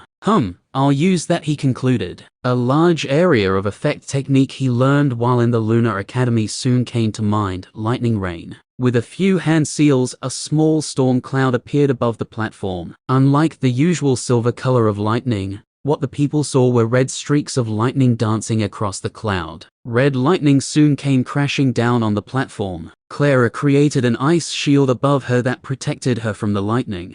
Oh, he did say his fire and lightning elements were special. It's rare seeing someone with two special elements, the lady muttered, surprised by Gray's blue flames and red lightning. She wasn't the only one who found it shocking, only, compared to the others, she was calm since Gray spoke of it before. The group from the mansion suddenly was dumbfounded by this discovery. If one had a special element, they would be regarded highly, since they would have an advantage over elementalists with the same element. But for a single person to have two was simply unheard of. The old men reevaluated Gray. They knew this wasn't going to be as easy as they initially thought. Even without Gray's special elements, just the small exchange he had with Clara has shown everyone that he wasn't someone she could beat easily.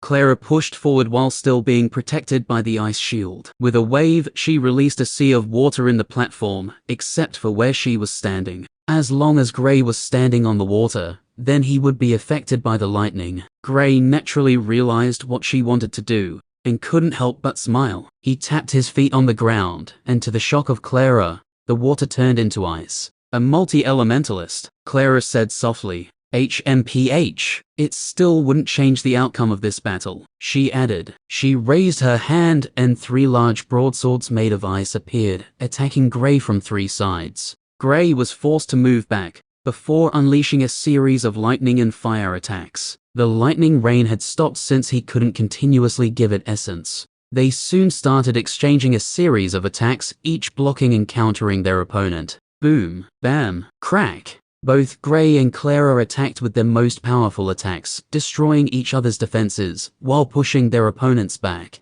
Gray, having multiple elements, alternated between them, but he wasn't able to overpower Clara. He estimated her strength, and concluded she was stronger than the young lady he fought from the Abyss faction. As the battle progressed, Clara soon started to gain the upper hand, her attacks getting more powerful. Not only did the strength of her attacks increase, but the speed also shot up significantly. Gray focused on evading and blocking, since he didn't even have the time to counterattack.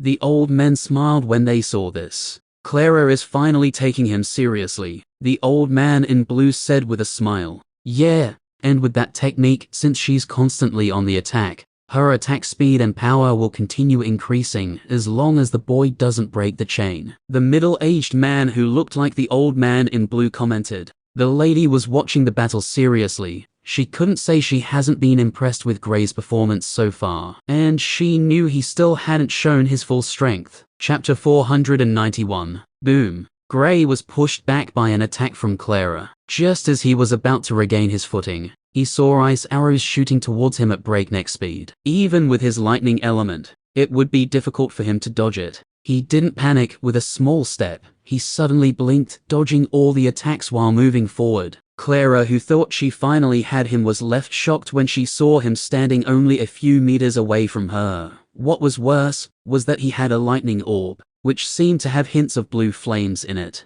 After practicing the Chaos Orb for some time, Gray had figured out a way to make the orb with 2 elements or 3. Now, compared to the first time he tried it, his speed in making it was almost instantaneous. Bang! Clara set up an ice wall in front of her, and the lightning and flame orb, which was still in Gray's hand, slammed into the ice wall. Gray pushed his hand forward slightly, and to the horror of Clara, crack! A crack appeared in the wall, and it continued spreading across the entire wall. She gnashed her teeth while putting more energy into the wall. If Gray's attack were to pass through the wall, then she would be in danger. It might not be able to kill her, but she knew it would definitely hurt her. Ah! Clara screamed loudly, and she started doing something only those in the Overlord plane could do. She started stealing ice powers from the platform. Normally, she shouldn't be able to take control of the ice platform made by someone as powerful as her grandfather. But in this case, her grandfather didn't do anything to try to stop her from doing it.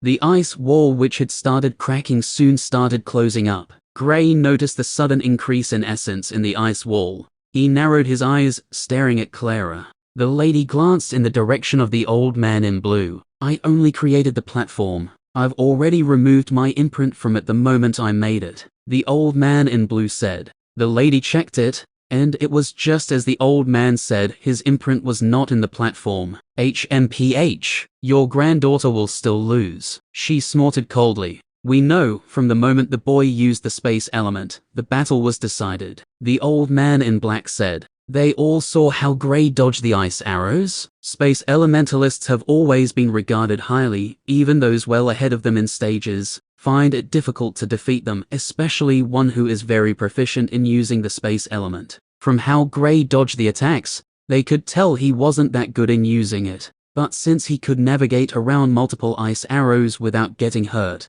meant it was impossible for Clara to defeat him. Now, the group understood why the lady was so confident in Gray. Back in the platform, Gray vanished since his attacks couldn't break the ice wall Clara made. There was no use in trying to do it. If he tried to add another element to the orb, then the power would increase, but he didn't want to waste too much energy. The improvised version of the Chaos Orb still took a good deal of essence to keep active. As soon as he disappeared, Clara increased her vigilance, looking around. Gray appeared behind her, but she sensed it immediately. A grin appeared on her face as she turned quickly with a thin sword that was infused with the water element. She slashed quickly, trying to cut Gray down. The sword cleanly cut through the figure behind her, but her expression wasn't one of victory. The reason for this was that when the blade passed through the figure, she didn't feel even a single resistance. Even she knew she wasn't that powerful to easily cut through Gray's body without meeting any resistance.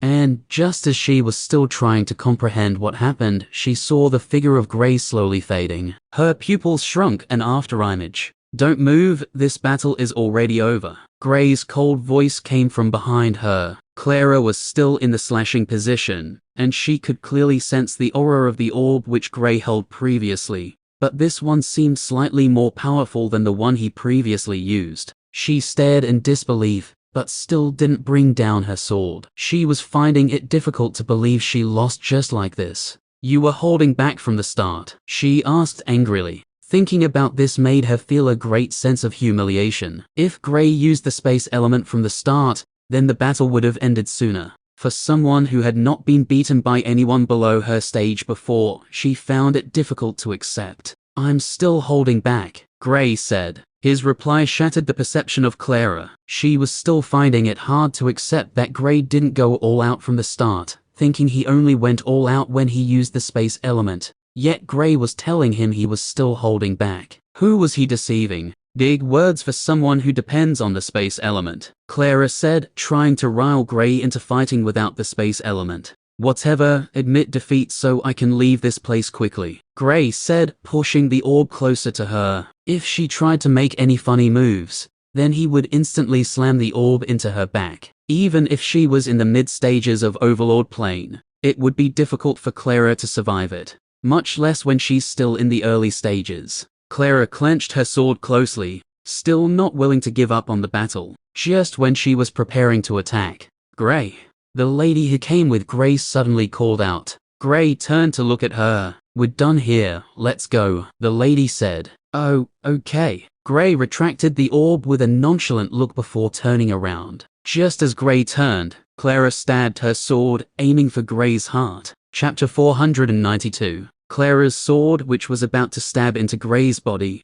passed through thin air as he vanished. The moment she saw this, she quickly set an ice sphere around herself, trying to protect herself from Gray's possible counterattack. Boom, crack, bang. An attack slammed into the ice sphere, and to Clara's disbelief, the ice sphere shattered with a single attack. Gray's emotionless eyes stared at her. It was as if he was looking at a dead person. Of all the things he didn't condone, this was the one he hated the most. As long as a person has made an effort to harm him, that person has automatically been promoted from a stranger to an enemy. And if given the chance, he would wipe out all his enemies. Clara, the old man in blue yelled before taking to the air, trying to get close to them. Where do you think you're going? The lady appeared between him and the platform. Since your granddaughter feels the battle should be more than a spar, why are you trying to stop her? She asked coldly. She only attacked on impulse. The old man in blue tried to explain to the lady.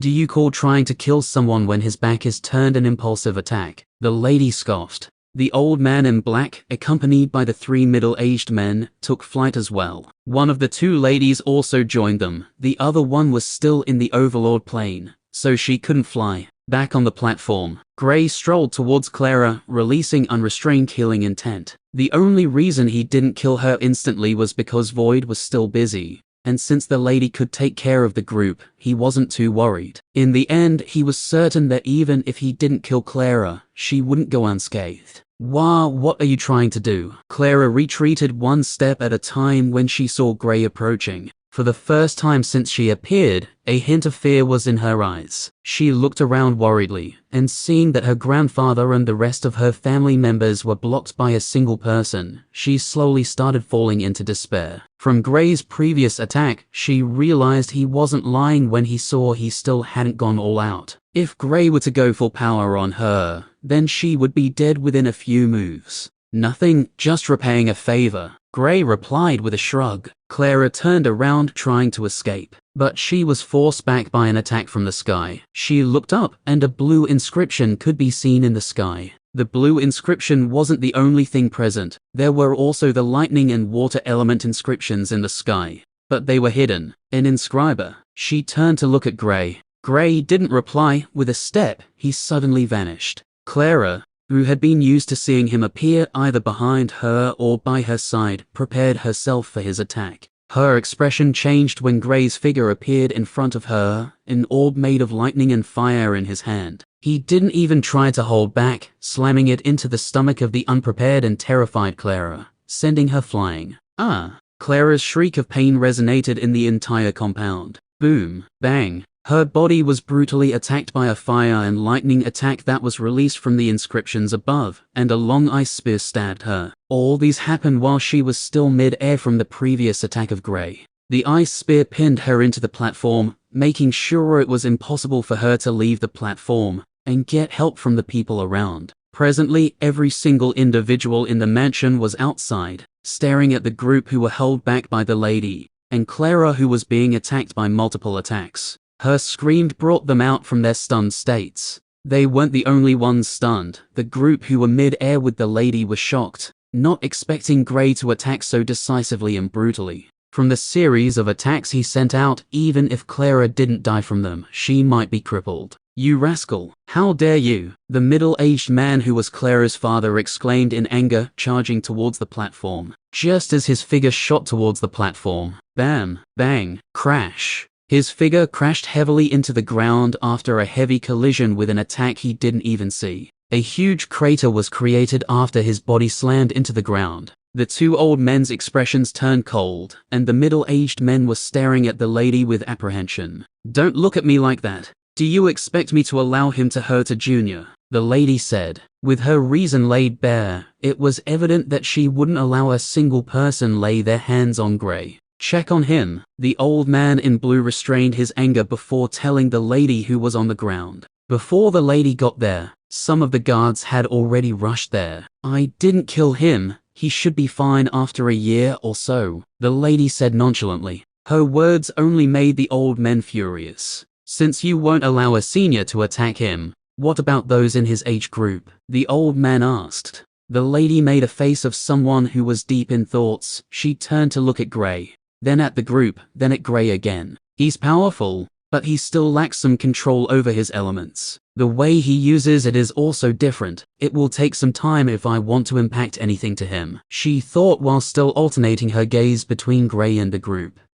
Okay, we'll be back in a week. Gather all the geniuses below 20 years. As long as they are not in the mid-stages of the Overlord plane, we will accept any challenge. If any of them can kill him, then so be it, the lady finally replied. Gray's eyes almost popped out when he heard this. All I want to do is leave this place. Why the hell are you fixing a battle for me? I didn't even agree to it, he thought, on the verge of tears. For someone who always tries to avoid trouble, he tends to make friends with troublemakers. Chapter 493. Gray stepped down from the platform. His expression was worse compared to the group from the mansion. The lady just placed him in a difficult position, and what was annoying about everything was that he didn't even have a say in it. After Gray stepped down, the lady flew down, landing by his side. With no one to stop them anymore, the group who was mid-air all flew towards the platform. Clara's figure could be seen still shaking from the shock of the lightning element in the attack Gray used. Because there was also fire in the attack, she was barely bleeding. The old man in blue hurriedly covered her with glowing blue water,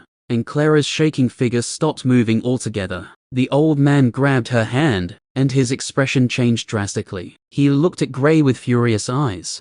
"Don't look at me like that, she's even lucky I kept her alive," Gray said coldly. "You crippled her, how can you be so vile?" Clara's father asked angrily. "I'm sorry, I only attacked by impulse," Gray said. This was exactly what the old man said when Clara tried to stab him. Although he was focused on her, he still overheard them. Clara's father's eyes turned red from anger, with veins popping out from the side of his head and even his eyes. He gritted his teeth, holding himself back from attacking. "You're vicious, I like it," the lady by Gray's side commented, but from her tone, one could tell she wasn't in any way angry with him. There was even a hint of acknowledgement. "All right, we'll be leaving now. I'll take what I want when we come back in a week. Also, just a reminder, if you by chance call your friends to help you hold me back, then assume your family never existed," the lady said to the old men. Void, who had been gone while the battle was going on, suddenly appeared, jumping into Gray's shoulder. He came from the bushes by the side, so no one suspected anything. The old men's expressions turned even more severe from the lady's cultivation stage.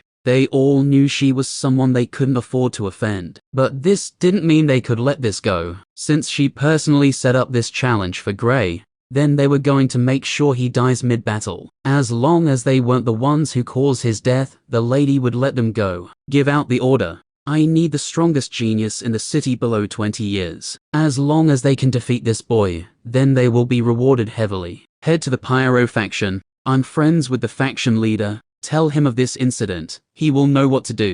The old man in blue gave out a series of instructions while bringing Clara's body inside. He had stabilized her condition, but it would be incredibly difficult for her to cultivate again. What was depressing was that her cultivation was completely destroyed. This meant that unlike the people from the Smith family who slowly lost their cultivation, she lost it instantly.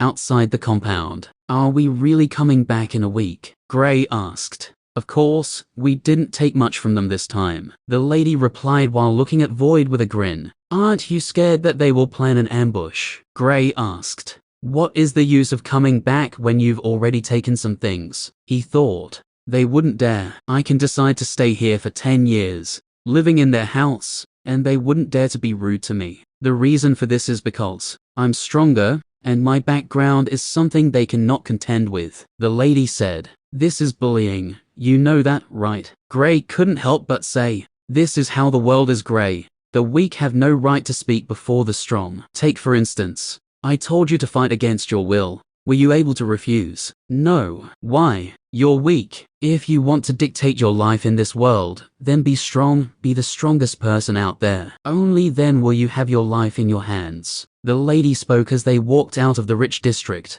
Gray stared at her, not speaking a word. He couldn't refute because her words were the truth. Even in the Azure continent, he was forced to run and hide because of the Emperor's selfish desire. "Where are we going to now?" he asked since he noticed they were walking out of the city. "Remember, I told you if you impressed me, I'll show you a thing or two in the lightning element. Well, today's your lucky day. Although you didn't impress me, I decided to train you, so you wouldn't embarrass me when we come back," the lady replied. Gray looked at her. Although he would very much like to improve, it wasn't like he was the one who made the challenge. If not for the fact that he was scared of the lady, he would have taken the fall in the battle, letting Clara defeat him. But alas, if he lost easily, the lady would definitely beat him up. She already threatened him before the battle anyway, so he knew she wasn't lying. A few hours later, they were standing in the forest by the side of the city. "All right, before we begin training, it's time to share to loot," the lady said while sitting on the ground. Gray and Void naturally knew what she was talking about, so they sat down close to her. Void was the one in the middle of the group, and with a small shake of his paw, items appeared on the ground. Oh, this is a good sword. Great catch. You can use this during the challenge. The lady picked a sword with a blue turtle carved on the hilt. Gray took the sword, studying it. Wouldn't they know that it's from their treasury? How's that any of our concern? It isn't like this is the only one in the world. Come on, take some items. You have a lot of drills to go through, the lady said nonchalantly, before urging Gray to take some things. Chapter 494. Buzz. Bang. A lightning bolt struck a tree, breaking it apart. You're doing it wrong. Although this attack seems to have destructive power, it's only on the surface, the lady said to Gray, who was panting. His expression was one of exhaustion. I've tried it over 50 times. Can I rest a little? Gray asked, gasping for breath. No, if you continue this way, you're not going to be any good. The lady shook her head. After saying this, Void appeared beside her, with a piece of meat on his paws. Thank you, I'm starving, the lady said, caressing Void's back as she collected the meat from him. Gray swallowed when he saw this. He had been trying to get the technique the lady was teaching him since he woke up, but it was already well over midday, yet he still hadn't been able to. The lady hasn't given a single chance to rest, telling him to repeat it continuously. According to her, after striking with the lightning element countless times, one would get attuned to the ways of the element. Gray, on the other hand, preferred learning at a slow pace. He had never been a fast learner, but persistence and quick thinking has always made training new techniques easy for him. He needed time to think, but the lady isn't willing to give him any. With no other choice, he was forced to continue practicing the technique. According to what the lady told him, if he could master this technique, it would greatly improve the destructive power of his lightning element. He could even implement the skill on his other elements as well. Not just that, but it also consumed lesser essence as well. This skill required making the lightning's power go sink into the body of the target, sending out the destructive power from the inside. It would make defending against it extra tasking on the opponent. When the lady gave an example of the skill, Gray was left dumbstruck by its power. The boulder she attacked exploded, literally from the inside out. Unlike his attack, which would only do damage from the outside, then maybe barely striking deep, this attack completely destroyed the boulder. To make sure Gray didn't feel it was because of her strength advantage, she reduced the strength of her attack to be equal to someone at the peak of the origin plane. Yet, the attack power was still something Gray couldn't generate. With no other option, Gray decided to follow the instructions of the lady, attacking continuously with the lightning element. Once, twice, thrice, he continued. Before long, he had lost count of how many times he had attacked with the lightning element, all using the same attack. It soon got dark, and to Gray's fortunes, the lady told him to take a rest for the day, saying he would continue at sunrise the next day. Gray's exhausted body fell on the ground. He could barely keep himself standing. His essence was sucked dry, and this affected him tremendously. He was soon hit with a wave of dizziness, and soon fell asleep. The next morning, Gray started his routine once again. He had recovered from the exhaustion of the previous day, to the amazement of the lady. Normally, even though elementalists recover quickly from exhaustion, it's not easy to do so when they empty their essence reserves. If only she knew Gray had what seemed like a double essence bead for his lightning element. This was the reason he was able to last almost throughout the day in the first place. Gray continued the same routine. Before he knew it, 4 days went by while training. He had started going for early morning physical training before the sun comes up, and during the day he would continue attacking with the lightning element. Compared to the first time, he noticed his control of the attacks was much better, and he could use less essence, yet generate the same amount of power. At nights, he would try comprehending the earth element. Presently, he had been able to get to the 400 meters mark. The weight he was feeling in that area was already well over 800 kilograms. He noticed that the more he stayed in the earth space in the chaos space, the stronger his physical body was. He still couldn't understand how it was possible, since his physical body wasn't entering the chaos space. Thanks to this, his physical body's strength was starting to gradually improve. For a long time now, he hadn't been able to increase the strength of his physical body. It was still equivalent to an elementalist in the early stages of the origin plane. But within a few days, it had shot up to the mid stages of the origin plane. He knew that as long as he is able to get to the 500 meters mark in the earth space, his elemental grade would not only increase, but the strength of his physical body would also shoot to the late stages of the origin plane. This is all on the premise that he continues training his physical body. 3 days soon went by, and the 1 week time Gray was given was up. He was currently standing in the middle of the field. Around him were multiple ice statues. He inhaled softly before opening his closed eyes. A streak of lightning flashed across his eyes. He pointed in the direction of the ice statue in front of him as a lightning bolt shot towards it. Buzz. Bam. The lightning hit the ice statue on the chest, and within a matter of seconds, bang, it exploded, bursting apart from the inside. More lightning bolts appeared in the sky, shooting towards the rest of the ice statues in the field. Bang, bang, bang. One by one, the ice statues started to explode, just like the first one. Good job, you're right on time, the lady said from the side. Gray turned to look at her with his calm eyes. With a gentle nod, he indicated that he was ready for the battle. Just as they were about to leave, he recalled a piece of vital information. Since I'll be fighting alone, will I have to fight them one by one? And if it's one by one, how many people would I need to fight? He asked. We'll know the number of people when we get there. The lady shrugged. Damn it, I'm FK'd. Gray cursed internally. Chapter 495. Ernst City. For the past week, the city has been abuzz because of the news of a youth challenging all the youths below 20 years of age.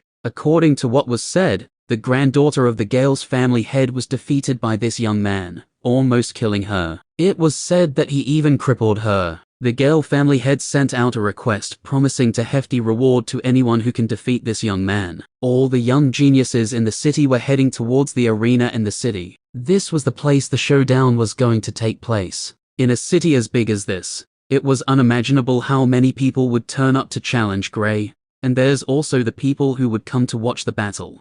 The arena. It was already filled to the brim with people. Most of them were already discussing about the identity of this mysterious young man, and why he was able to cripple the daughter of the Gale family and go unpunished. One has to know that the Gale family is one of the big families in this city, and no one would dare to be disrespectful towards them. The Pyro faction had close ties with them, so even if they couldn't deal with the backers of this young man, the Pyro faction should be able to. In the special area of the arena, it's already noon. Where is this person that got us all gathered here? A middle-aged man asked the head of the Gale family. Clara's grandfather turned to look at the man. They should be here soon. If you're observant enough, you would have already sensed the aura of someone powerful entering the city. HMPH. I can't believe you two couldn't deal with a little girl. The middle-aged man mocked. Why don't you deal with her when she arrives? The old man who was beside Clara's father said. He was the one who was with them when Gray and the lady came. Stop arguing.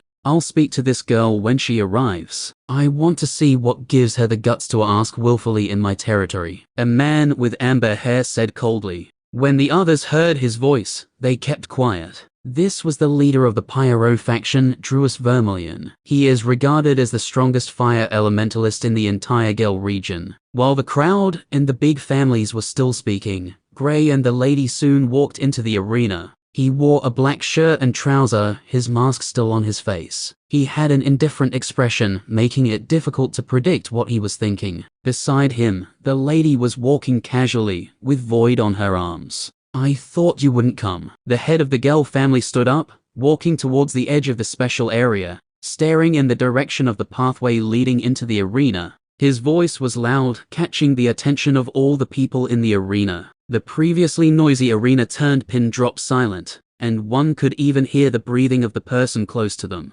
They all looked in the direction where the Gale's family head was looking. Heh, why wouldn't we? I was the one who organized this show after all. The lady scoffed. The crowd were left dumbstruck when they saw the person who made this possible. They couldn't believe that the person hadn't even gotten to 30 years of age. Without delay, they looked by her side and saw Gray behind her. They didn't need anyone to tell them who he was. We've been waiting for you. Please, shall we begin? The head of the Gale family asked. He didn't want to delay anything, wanting the people to kill Gray as soon as possible. Clara's condition was worse than what he initially thought. Presently, it was unknown if she would be able to walk again. What's the hurry? The lady said while stepping into the platform in the arena. She turned to look around, impressed by the influence of the Gale family. Wow, so many people came. But, since we're the ones organizing this show, it's only proper that they pay a gate fee, she said. Her words almost made Gray trip and fall when he heard it.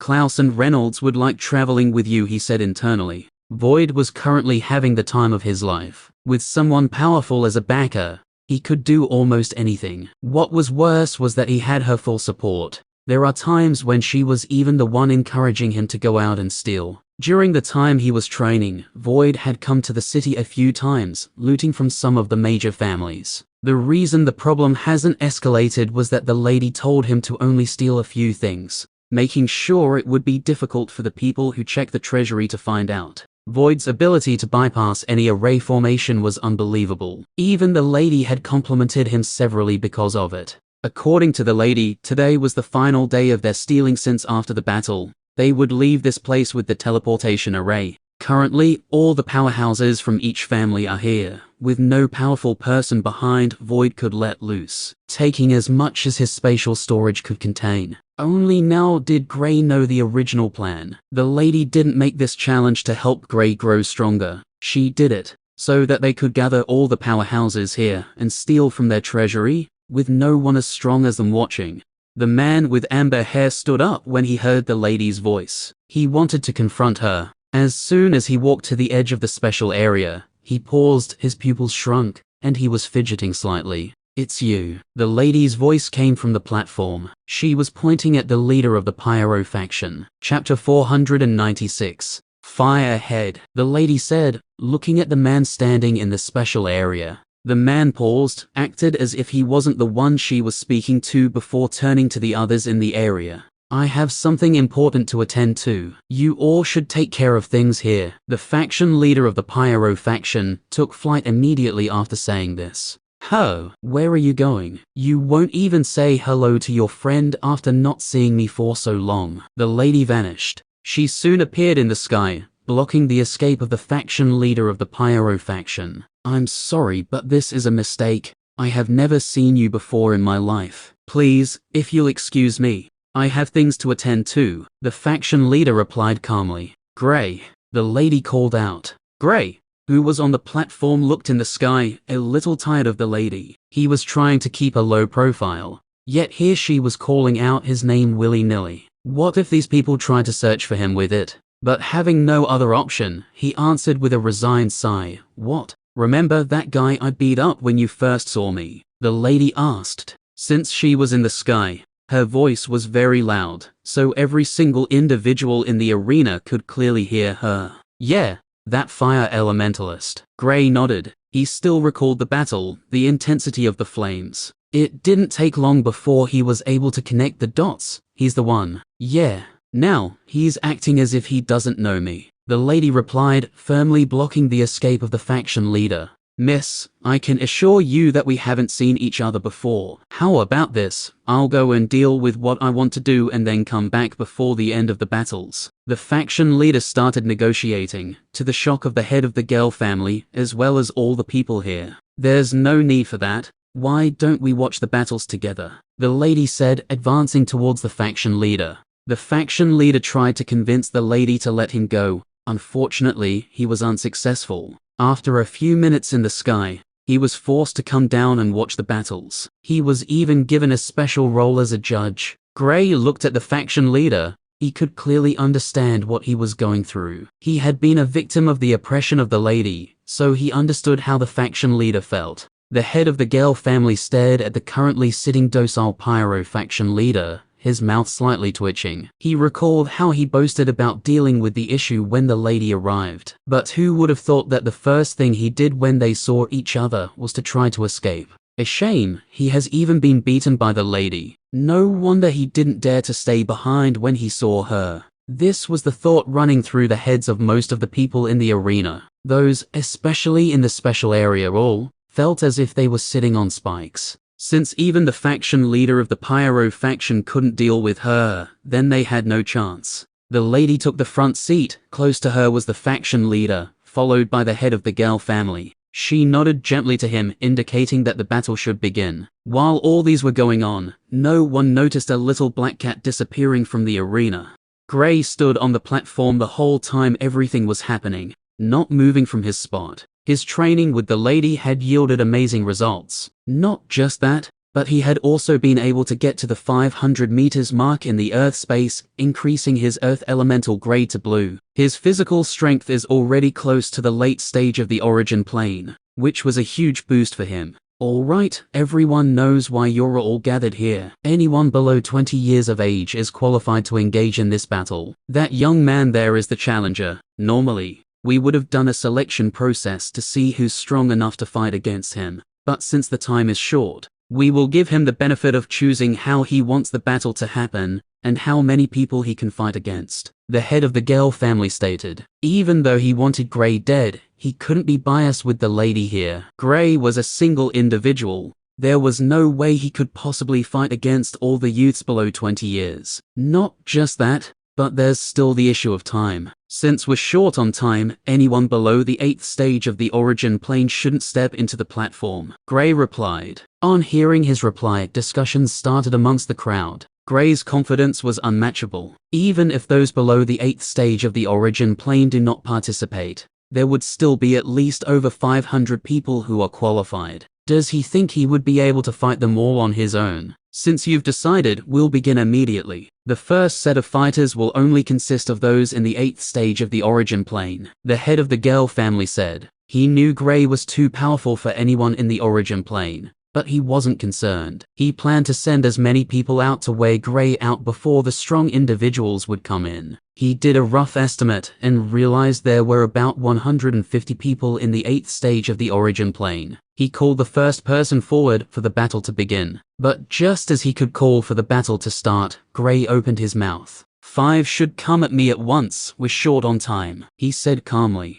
His words sent waves across the entire arena. Chapter 497. You heard him, 5 of you, step up immediately, the head of the Gale family said. He couldn't believe his luck. Just when he was thinking of how to cajole Gray into doing something like this, he actually did it on his own. Overconfidence really is the downfall of geniuses. Of the over 100 people in the 8th stage of the origin plane, 5 of them stepped forward. 3 were young men who looked to be around 15 to 16, while the other 2 were young ladies around the same age. HMPH, you think you can defeat 5 of us simultaneously? One of the young ladies asked coldly. Are you ready? Gray didn't reply. Rather, the head of the Gale family was the one who spoke up. The group of 5 nodded. After getting confirmation from them, he didn't even take a glance at Gray to confirm if he was ready, before calling for the battle to start. Begin. As his voice dropped, a shocking scene appeared on the platform. Bam, boom, bang, crash. Sounds of flesh hitting flesh rang out, followed by the sight of 5 figures shooting into the air, landing on the ground outside the platform. Next, Gray's deadpan voice sounded out. In the space of a few seconds, he had completely destroyed 5 elementalists in the 8th stage of the origin plane. One has to recall that he was only at the peak of said plane. But defeating the group wasn't what stunned everyone, it was the method he used. Did I see wrong, or did he just use only his physical body? One of the family heads sitting in the special area asked, dumbfounded. The faction leader of the Pyro faction nodded his head, staring at Gray with narrowed eyes. There are people with powerful physiques, but he didn't think there was anyone as powerful as Gray. While they were still at the peak of the origin plane, it's general knowledge that the bodies of elementalists grow stronger with his breakthrough in plane. Take them for instance. Their physical body is equivalent to that of someone at the peak of the origin plane. But Gray's elemental plane was at the peak of the origin plane, and his physical strength seems to shockingly be in the same plane.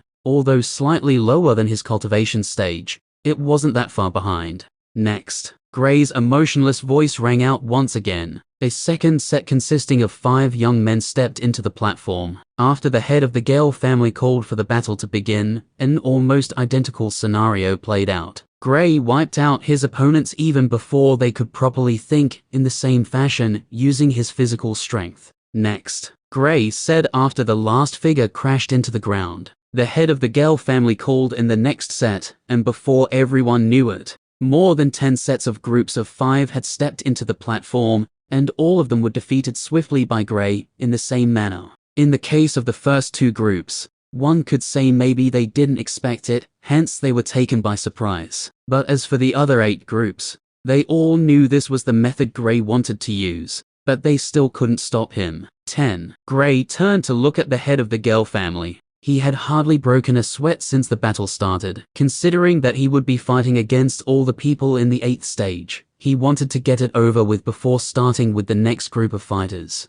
The head of the Gale family understood his words, and increased the number to 10 people in the 8th stage of the origin plane. At first, everyone thought there would at least be a little difference in the outcome, but to their greatest shock, it ended the same way, swiftly. After Gray fought against the next group, it was easily determined that those in the 8th stage of the origin plane were no match for him. Those in the 9th stage stepped forward. The rest who are still in the 8th stage should return to their seats. If you believe you can fight against him, you're free to step forward before the group in the 9th stage begins. But if you stay behind and cannot even put up a fight, then you will be punished for wasting our time, the head of the Gale family said. He knew there were a few geniuses who would feel they had a chance against Gray, since they could fight across stages. Only he and a few others here knew none of the people here in the origin plane was a match for Gray. After thinking about the threat from the head of the Gale family, all the youths in the 8th stage of the origin plane stepped back, heading back to their seats with heads dropped. Gray wasn't the least bit bothered about their feelings. He was currently preparing himself for the next round of battles. Those in the 9th stage of the origin stage were slightly more than those in the 8th stage of the origin plane. How many? The Gale's family head asked Gray. 5 for now, Gray replied in the same cool and collected manner. His expression was one devoid of emotions, so no one could predict what he was thinking about. The Gale's family head looked at the group in the 9th stage, and 5 young men who seemed to be Gray's age stepped forward. After stepping into the platform, the Gale's family head called for the battle to start. Swoosh, bang, boom, all of them attacked simultaneously, making sure they didn't make the same mistake those in the 8th stage made. Boom. All their attacks got to a particular location on the platform, before slamming into the ice wall Gray created in front of him. After the explosion died down, the eyes of the group bulged when they saw what was waiting for them. Chapter 498. Oh, crap, one of the young men said. He didn't have any confidence in being able to block what was before them. In front of the ice wall, 3 large inscriptions were facing the group, all glowing with different colors of light. As soon as the young man completed his statement, the inscriptions released powerful attacks. The 3 inscriptions covered a large area, giving each of them the chance to release a large-scale attack. This was exactly what Gray did with them. The lightning inscription sent out multiple lightning bolts, and the fire inscription released flaming birds which exploded as they got close to where the group of 5 were standing. The water inscription attacked with ice arrows. Boom, bam, bang. All the attacks were released so fast that the group didn't have time to retreat. They were all forced to try to defend them. After only a few seconds, their defenses crumbled, leaving them defenseless against the attacks. Boom. A larger explosion happened, sending all 5 fighters flying. Crash. Bam. They all landed in different areas, but all outside the platform. Next. Gray's apathetic voice resounded once again. The crowd looked at him, all thinking the same thing. They underestimated his strength. Since the fight started, it hasn't even been up to 20 minutes. Yet he had not only removed those in the 8th stage of the origin plane, but he had also shown that those in the 9th stage wouldn't be a problem for him as well. The next group of fighters in the 9th stage of the origin plane soon climbed onto the platform, but the result was just like that of the first group. After fighting against 5 groups, Gray decided to increase the number of people he fought in a single round. With the number increased, he wasn't able to end the battle as swiftly as he did when he was still fighting against 5 people. 1 hour soon went by since the battle started. He's quite powerful. I can't believe he still hasn't been touched by a single attack yet. One of the old men in the special area commented. He's only fighting against those in the origin plane. Of course, it's natural that they wouldn't be able to do anything to him. Clara's father said.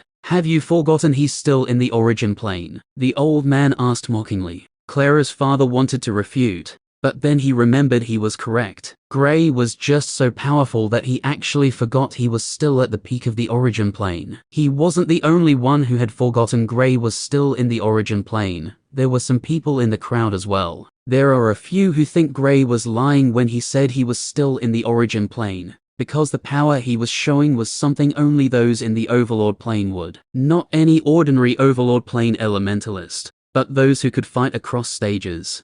Boom, bang, bam. Attacks upon attacks kept ringing out on the platform, with figures being sent flying. It has been over 2 hours now since the battle started, and Gray was just getting to the group that consisted of those at the peak of the origin plane, just like him. Individually, none of them here was a match for him, but there might be a chance if he were to fight against 10 of them at once. Just like how he had been doing, he fought against 5 in the first round. The 5 consisted of 2 young men who were water elementalists, and 3 young ladies with the lightning, wind, and earth element respectively. The battle started explosively, but Gray was able to withstand the flurry of attacks the group sent at him before he began his counterattack. After only a few moves, he defeated the first group with relative ease. The next round soon started, and he continued his dominant battling, defeating them within a few moves. None of the groups could last up to 2 minutes against him. It was like they didn't know how to fight against him. All the groups who had entered the platform have all tried a different approach,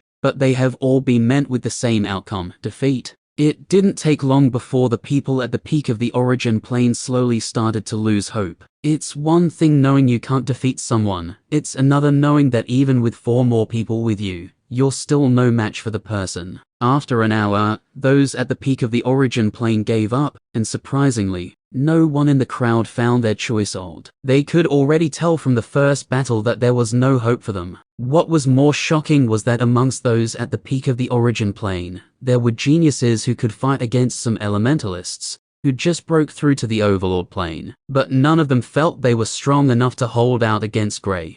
It's time for those in the first stage of the Overlord plane to step forward, the head of the Gale family said. He turned to look at Gray. Boy, do you need a break? I'm good, start the next battle. Gray shook his head. Although he had been fighting for over 3 hours, he wasn't really tired. He had barely moved from the spot he stood since he started to attack with his elements, and thanks to the training he had with the lady, he could now greatly maximize the essence spent, while bringing out greater attack power. Alright, since you've decided, we will continue with the battle, the head of the Gale family replied. He was already starting to lose hope, since he didn't see anyone who he thought could defeat Gray. But there are 15 people in the 3rd stage of the Overlord plane, and they're all from the Pyro faction. With them around, no matter how monstrous Gray was, he shouldn't be able to defeat them, right? Gray looked in the direction of those in the Overlord plane. Now the real challenge begins. Chapter 499.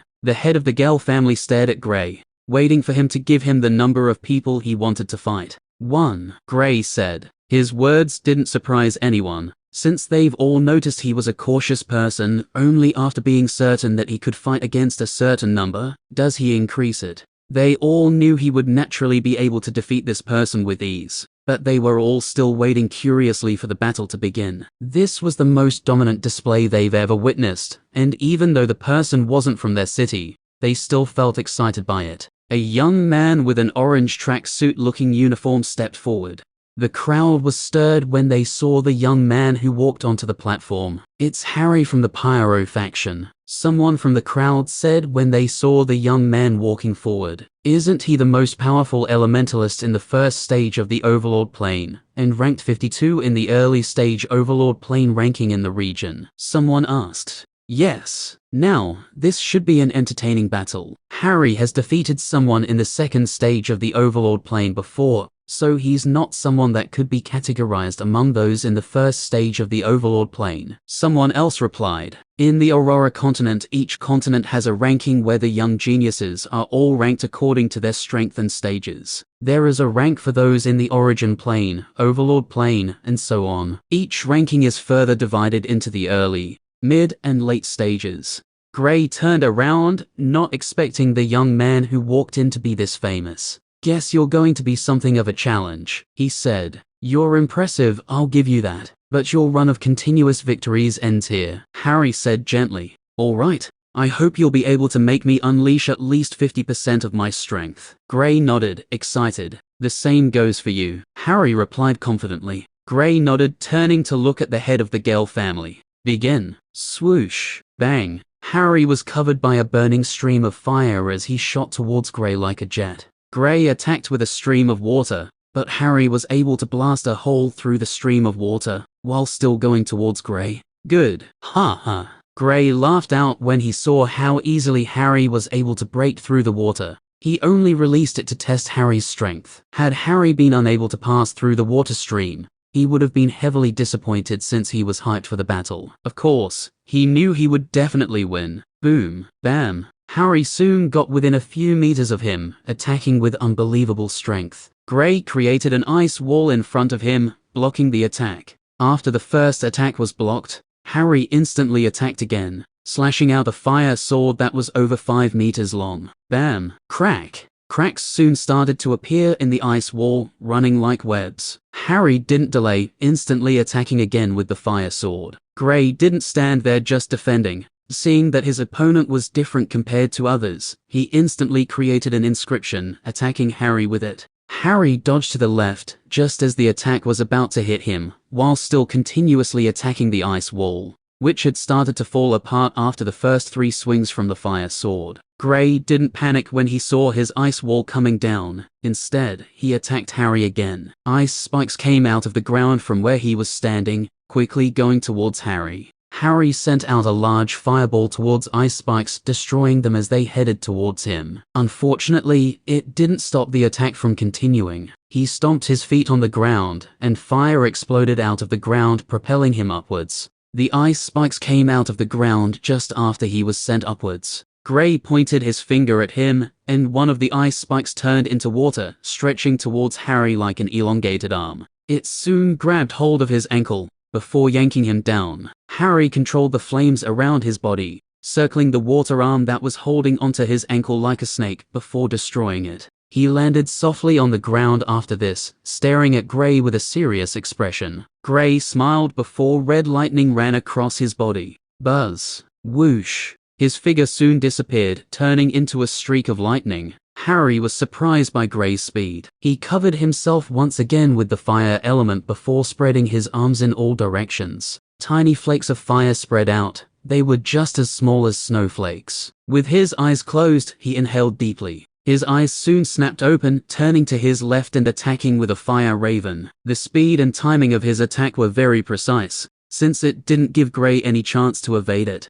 Well, unless he chooses to use the space element, of course. Gray was forced to receive the attack head-on. He didn't want to show his space element yet, since he felt the longer he kept it unused the better for him. The consumption of the space element's essence was very high, and he still had around 100 more challenges to go, all in the Overlord plane. Bang! He blocked the attack with his ice and lightning element, but the force of the attack forced him back by a few steps. When the crowd witnessed this, they cheered in excitement. For the first time since Gray started fighting, someone actually managed to force him back. Although it was just by a few steps, it was still an achievement. The faction leader of the Pyro faction nodded with a small smile. "What are you happy about? He'll still lose," the lady by his side said coldly. The faction leader's expression changed a little when he heard this, but he still felt proud. Chapter 500. Oh, looks like I managed to force you back, Harry said gently. Yeah, looks like it, Gray replied with a slight nod. Given his speed, he didn't think that Harry would have been able to sense him, but when he felt the small flakes of flames touching him, he knew that it was a type of sensory ability. Other than those guys in the second stage, you're the only one who's given me a tough time. I must admit, for someone in the Origin plane, you're quite powerful, Harry complimented. He was someone who was ranked in the genius rankings. For someone who was a plane behind him to fight him to this extent, it showed just how powerful the person was. He didn't think there are any other geniuses that's this monstrous. You're not bad yourself, but we should continue. I still have others to fight against, Gray said, confident. The next time my attack hits you, you'll be sent out of the platform, Harry responded. Buzz. Bang. Gray stomped on the ground before shooting into the air, floating gently in the sky. He spread out his hands. Lightning rain, he muttered. While the lightning attack started, another more powerful attack started to form, meteor descent. These were attacks that usually covered large areas, making it difficult for the opponent to defend against. The lightning rain can incapacitate his opponent with the paralyzing ability, while meteor descent will crush the opponent with its superior strength. He made sure not to add the earth element, making the attack weaker than when he originally used it with the earth element. Harry squinted his eyes when he saw the attacks raining down on him. He couldn't help but feel slightly worried. Although these attacks covered large areas, their powers were in no way weak, which was against the norms. With him standing in the middle, a fire started to spread out, before rising. This wasn't an attack he could evade unless he left the platform, and leaving the platform was the same as admitting defeat. The fire formed a red screen cube, with him standing in the middle. This was his best bet defending against it. While he was inside the cube, he was making a fire arrow, condensing as much firepower as he possibly could, not forgetting to conceal the aura from Gray. His current plan was simple, even if he was going to lose. He wanted to make sure Gray wouldn't go unscathed. Crash, buzz, bang. Gray's attacks came crashing down on the fire screen, with cracks soon starting to spread from the first few attacks. Harry didn't glance at the fire screen that was cracking, focusing his attention on the single arrow in front of him. The aura coming out of the fire arrow was more than any of the attacks he had released so far. It didn't take long before the screen fell apart, leaving Harry at the mercy of Gray's attacks. It was at the same time that he released the arrow that he had infused with so much essence. The speed of the arrow was alarming, blasting towards Gray. Gray and Harry's attacks got to their opponent at the same time. Harry coated himself with flames, exploded out like a volcano, trying to fight against the lightning and fire attack from Gray. Gray wasn't able to sense the arrow in time, only noticing it when it was already within 3 feet away from him. His hairs stood on end and without even thinking, he vanished. The crowd was kept in suspense when they saw Gray's powerful attacks in the sky. They originally thought that Harry had lost, but just when the light screen broke, they saw a red glow shooting quickly towards Gray, who didn't notice it on time. Caught in two minds, some people didn't know if to focus their attention on Harry, who was going to defend against a powerful large-scale attack, or Gray, who was going to be struck by a single powerful attack he didn't see coming. Some of the audience even stood on their feet, staring at one individual, Gray. Their expressions changed because just when they thought the fire arrow had impaled Gray, it shot straight into the sky, as if there was no one there. "He's a space elementalist," someone from the crowd exclaimed while pointing at Gray, who was currently somewhere else. "If one looked closely, one will notice a slight pale blue light around him." What? All these while he wasn't even using all his elements? Someone else asked in shock. Yes, just how powerful is he? This was the question running through the heads of every single individual in the crowd. It's general knowledge that space elementalists are the most difficult to deal with, especially someone like Gray who had other destructive elements. If he had used his space element from the start, then Harry wouldn't have lasted this long. The crowd wasn't the only ones who were shocked. Those sitting in the special area, except for the lady who knew he also had the space element, as well as the group from the Gell family. He has 4 elements, with the space element being one of them. It will be difficult for someone in the first or second stage of the Overlord plane to deal with him. As long as he sees the attack on time, he can almost always evade it. Not just that, but he could also attack from unpredictable angles now. I wonder why he hasn't shown the space element all this while. The faction leader commented, "Isn't it simple? No one has been able to make him use it," the lady said mockingly. The faction leader couldn't refute her words since they were right. If not for Harry's deadly sneak attack, then Gray wouldn't have shown the space element, keeping it until it was time to use it. A fighter shouldn't show all his cards from the start, and Gray was living with that code perfectly. With Gray escaping his attack, everyone turned to look at Harry, who was still covered by the huge explosion. Chapter 501. After the explosion died down, Harry's worn-down figure appeared before everyone. He was on his knees, gasping for breath, while a red light screen could be seen with cracks around him. He was sweating profusely, but the first thing he did when the explosion died down was to look at the sky to see if his last-minute attack was able to give him the result he wanted. But disappointment soon covered his face when he saw Gray, who was still floating mid-air. He gave a self-deprecating chuckle before forcing himself to stand up. "I thought I could take you down with me. I never thought you'd be able to dodge that attack," he said, still standing in the same spot. I was lucky, Gray replied. Harry stared at him for a while before giving him a nod. Just as he took another step, he started to fall.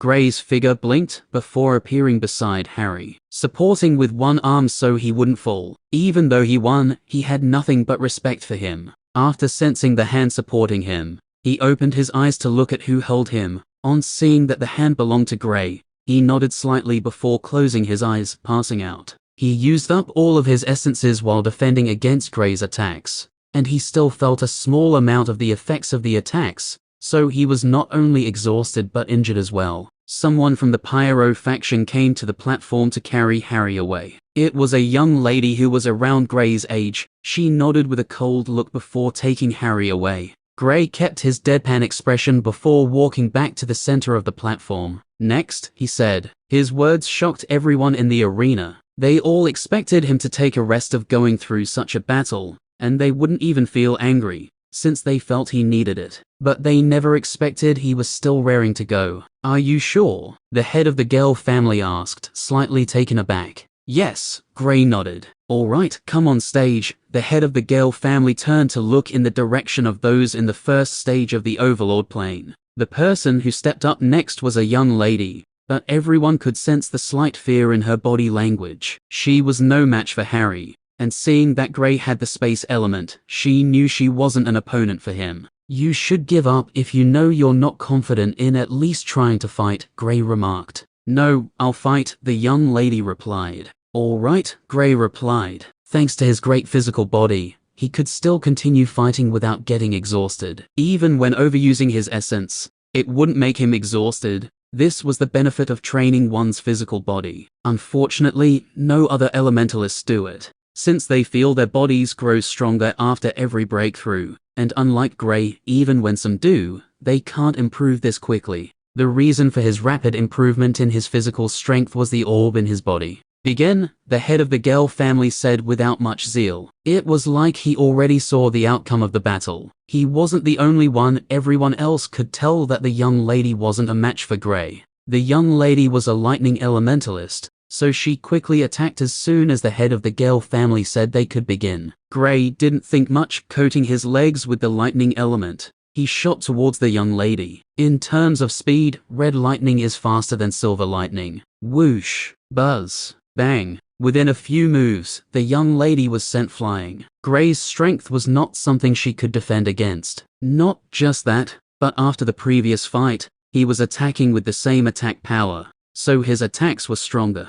The attacks he used against Harry, if he used them against any other person in the first stage of the Overlord plane or anyone in the Origin plane, there was a 50% chance that they might die. After defeating the young lady, Gray didn't take any rest, fighting the next person immediately. The next person was a young man who gave up, not daring to enter the platform. What was the use when he knew he wouldn't be able to even last a move against him? Although Gray was holding back in his attacks, it didn't mean that it didn't hurt when they hit. Gray soon increased the number of people he fought against to 2. After defeating 3 groups, he increased it to 4. But the results were the same, especially now that he started using his space element in battles. His opponents couldn't touch a hair on him, while he was able to easily switch locations, striking them from angles they never expected attacks to come from. Harry was the strongest person in the first stage of the Overlord plane, and from his battle with these people, he ascertained that he was definitely stronger than them. Although, if he used the space element he would be able to deal with him quicker.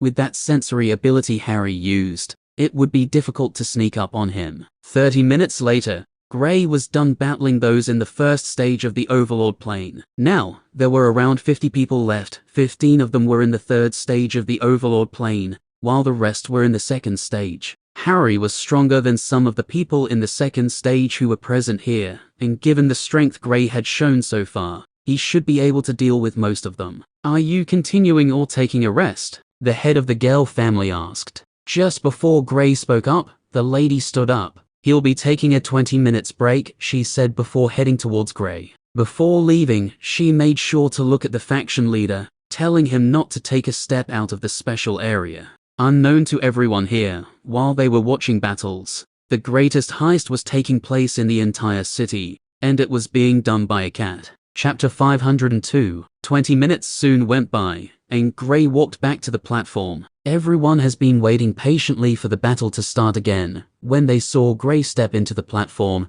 they looked on excitedly. "How many people are you fighting against?" the head of the Gale family asked. Just like when Gray fought against those in the first stage of the Overlord plane, he wanted to fight against one individual. A young lady was the first person to walk out, strutting into the platform confidently. "This is the end of your journey. I commend your effort for coming this far," the young lady said. "We'll see about that," Gray replied gently. When the crowd saw the young lady stepping onto the platform, a discussion broke out. "Petra, she's the first person to step forward." "Yes, we're in for a show again," someone from the crowd exclaimed. "She's ranked 31st in the Geniuses rankings, right?" someone asked. "That was the previous ranking. It has been updated, and she's currently ranked 29th. Another person said. "Wow, she's moved up in the rank, amazing. Do you think that guy would be able to defeat her?" "We can't be sure yet, but he definitely hasn't shown his full strength. What I'm wondering is how he would be ranked in the rankings. He has already defeated Harry,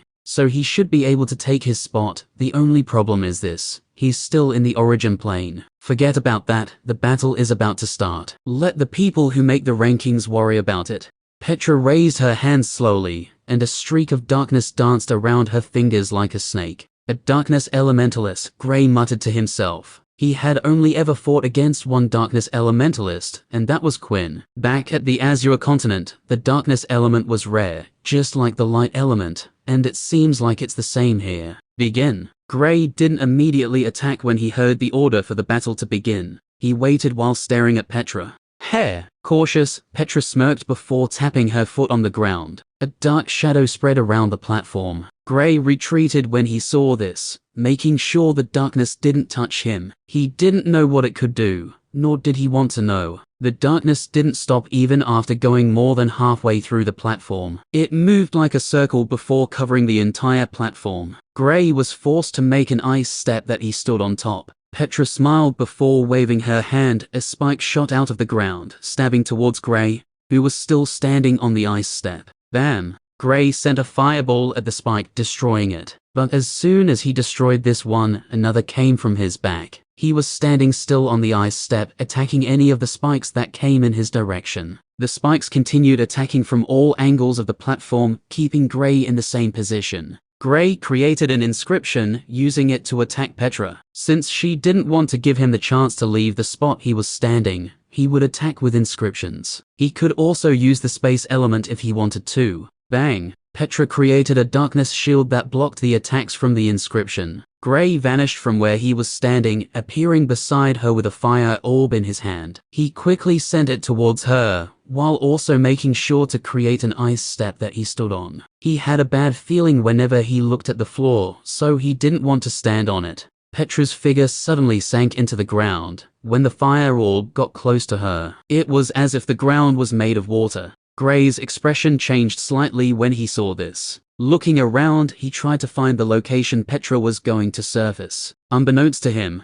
the ice step he was standing on had already sunk into the ground, his legs already going in. He suddenly noticed the ground was getting closer to him. By the time he looked down, he was already knee-deep into the ground. "What the hell?" he exclaimed before jumping. After he jumped up, he made an ice bridge that ran across the platform, with pillars suspending it in the air outside the platform. Petra soon resurfaced after he landed on the ice bridge, an evil grin on her face. Her expression alarmed Gray, which made him look around vigilantly, but he didn't notice anything. He even checked his body properly in case there was anything inside, but he didn't find anything.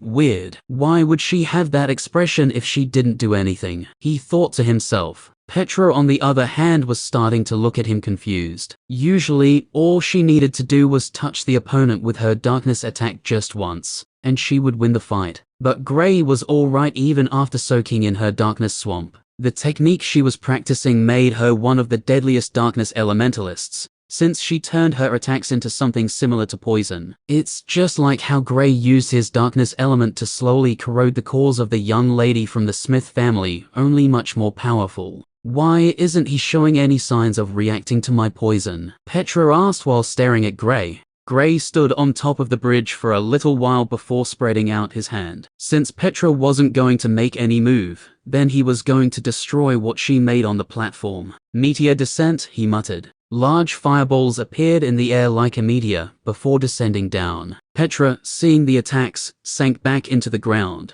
hoping to use the darkness swamp to block the attacks. Bang, boom, bam. The attacks started crashing down on the platform, but as soon as they touched the ground, they would sink down. Chapter 503. In the special area of the arena. Hey, I thought she was powerful. How come all she's doing is defending? One of the old men from the big family said. She is specialized in using the corrosive ability of the darkness element to full effect. Previously, all she needed to defeat her opponent was nothing but a touch. But as you all saw, that young man is very cautious. Not just that, but he seems to be completely immune to the corrosive ability of the darkness element. Without that, even though Petra can still fight, she isn't really much of a threat to him, the faction leader commented. Petra was very famous in Ernst City because of her abilities with the darkness element. She has a series of ways to make the element touch her opponent, thereby incapacitating them. But presently, Gray wasn't reacting to this, which meant that she has technically lost more than 50% of the advantage she had. If others look at the ongoing battle, some would think she was weaker than Harry, which was not true. If sending something into that guy's body is the only way she can win, then there's no need to even start this battle in the first place. The lady who came with Gray scoffed. Even someone as powerful as her couldn't incapacitate Gray by sending elements into his body, much less someone who is just barely stronger than him. Looks like this guy has more secrets than he's willing to share, she thought while looking at Gray. She sent out her spiritual senses when Gray's body got into the darkness swamp, and she was certain that the darkness element entered his body. But unlike the time she sent lightning towards him, he didn't absorb it. Instead, lightning in his body automatically fought against it, and even Gray was oblivious to this. Back at the platform, bang, boom, Gray's attacks kept crashing down, but unfortunately, none of them could do any damages to the swamp-like area Petra made. She hasn't resurfaced since he started attacking, leaving the duo in a stalemate. At this rate, I'm just wasting my essence. Since that's the case, I'll use that. Gray stopped his meteor descent. Before making multiple hand seals, small orbs soon started to form around him. It was a combination of fire and lightning elements. This was the strongest attack he could quickly use without strain. The orbs were 5 in number. After growing to the size of a fist, he dropped his hand, making them fall straight down. They touched the ground, before slowly sinking into it. Boom. An explosion rocked the entire platform, causing the swamp-like ground to stir up uneasily. It was as if it was boiling after the first explosion. Like a chain reaction, the remaining 4 orbs started exploding one by one. Boom, bang, boom. The swamp-like area churned like a raging sea. Soon, the area started to shrink. In the special area, the faction leader stared at Gray, a little uncertain of what to feel. But there was one thing he was presently sure of, and that was that he wanted to recruit him so badly. His eyes darted to the figure who was sitting beside him, and his dreams of being able to convince Gray to his faction died. Let's face it, with her here, he wouldn't even dare to take such a bold step in trying to recruit him. His elemental grade is quite high. He must be from those high-ranked families or faction, but he's still a bit lacking in strength when compared to them, and his cultivation stage is even below our geniuses. What happened to him? Could it be that he couldn't break through to the Overlord plane? He pondered while staring at Gray. After this attack of Gray, the winner of the battle had already been shown. Bang, crash, boom. A human figure was soon blown out of the shrinking swamp, which was only around 2 meters now. The figure crashed hard into the platform. Petra had a look of dread in her eyes, not believing that she lost just like that. She didn't even last as long as Harry lasted, nor did she bring out any powerful skills. It's not that she didn't, it's just that it was useless against Gray. Give up, you're not strong enough to fight against me, Gray said while still standing on his ice bridge. HMPH, Petra snorted coldly, but still turned and left the platform. There was no use in staying any longer. The outcome of the battle had already been decided when her special attacks proved useless. She knew any other attack would be futile, since it would be difficult for her to touch Gray again with her attacks. The darkness element was powerful, but it had one fatal flaw. It was too slow, especially for someone like Gray with the space element.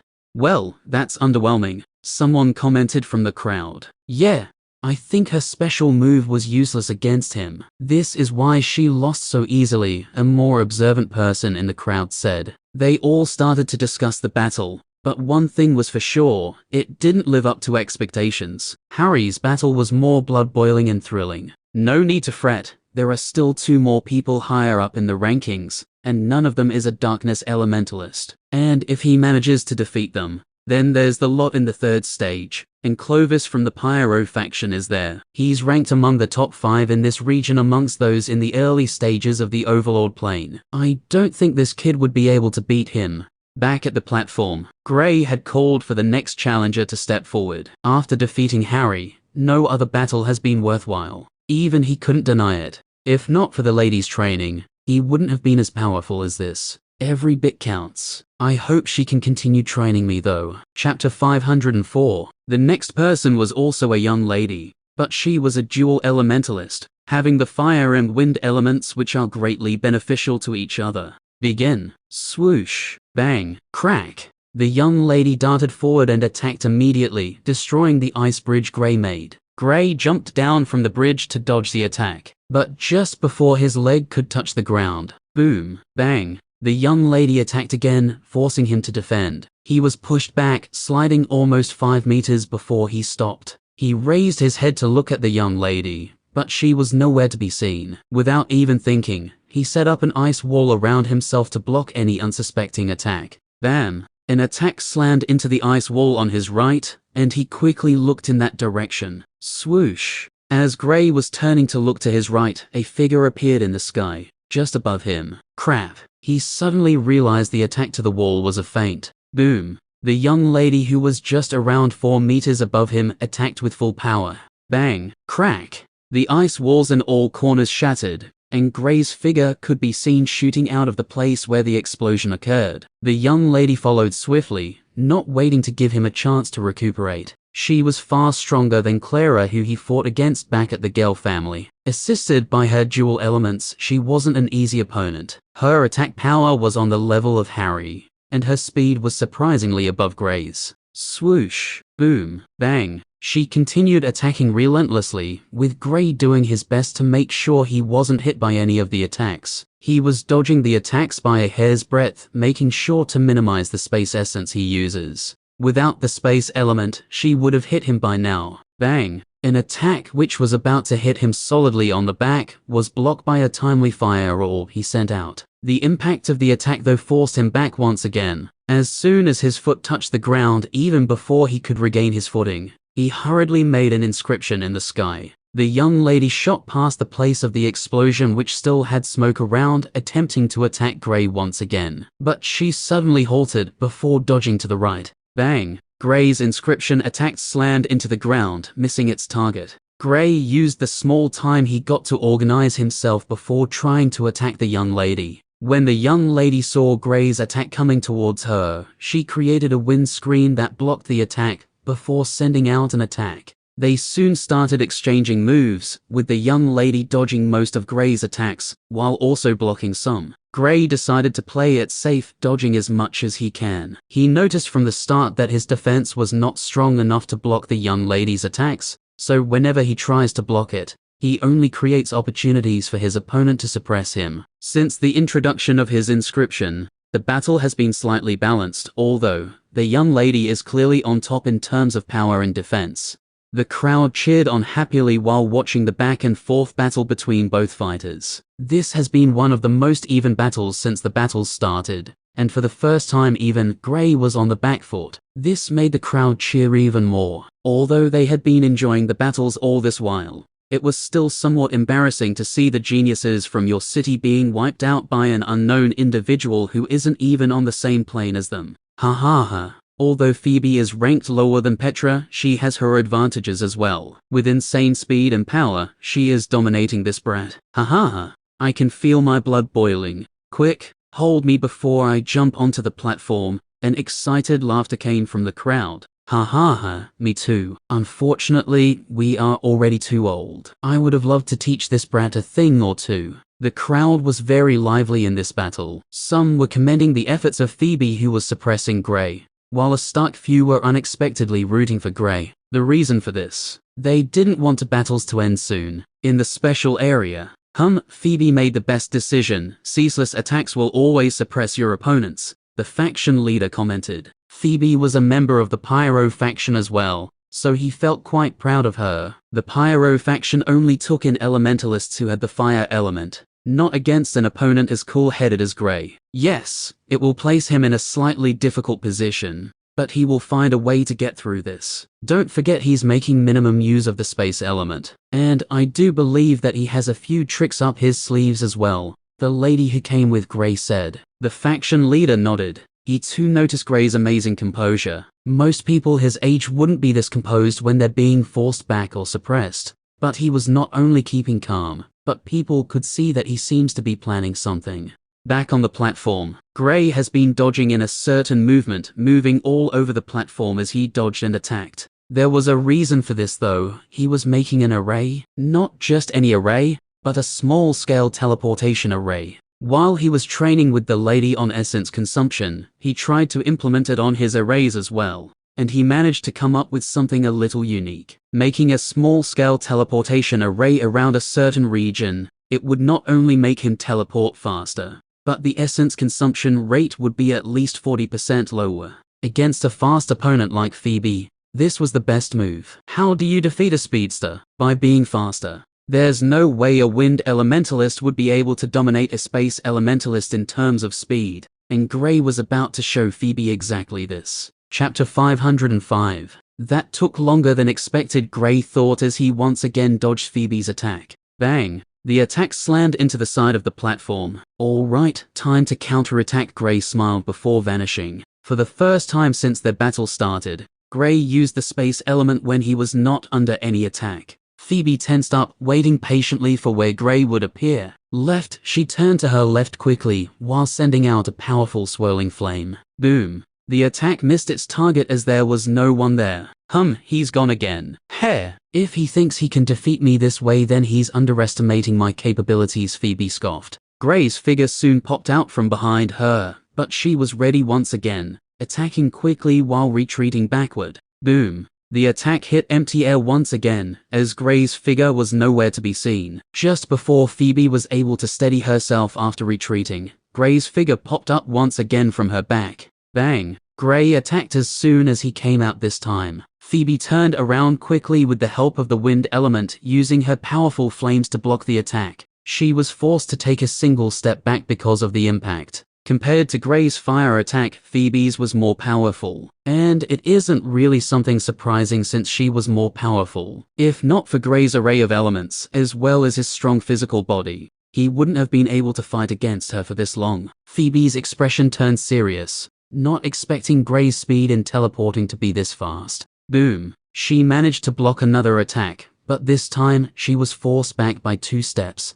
because she was slightly distracted. Gray soon started an onslaught of attacks, not giving her any chance to try to counterattack. It's not that she didn't have any chances. It was just that before her attacks could get to Gray, he was already gone. Gray started using the inscription that was mid-air in the battle as well, attacking with everything he got. Phoebe was immediately placed in a passive state, barely able to defend properly, much less attacking. Gray's use of the inscription and timing of his attacks were ingenious. He would attack with the inscription, and while Phoebe was focused on defending against the inscription, he would appear from her blind side and attack. Phoebe might be strong, but fighting against someone like Gray who seems to be 2 because of the inscription was impossible for her. Although she was fighting against one person, she was technically defending against 2 attacks from 2 different angles at the same time, with each attack sent out with unimaginable precision. Boom, bang, bam. Phoebe soon started to take hits from the attacks. Although it was only the weakened version of the attacks, it was still starting to take a toll on her body.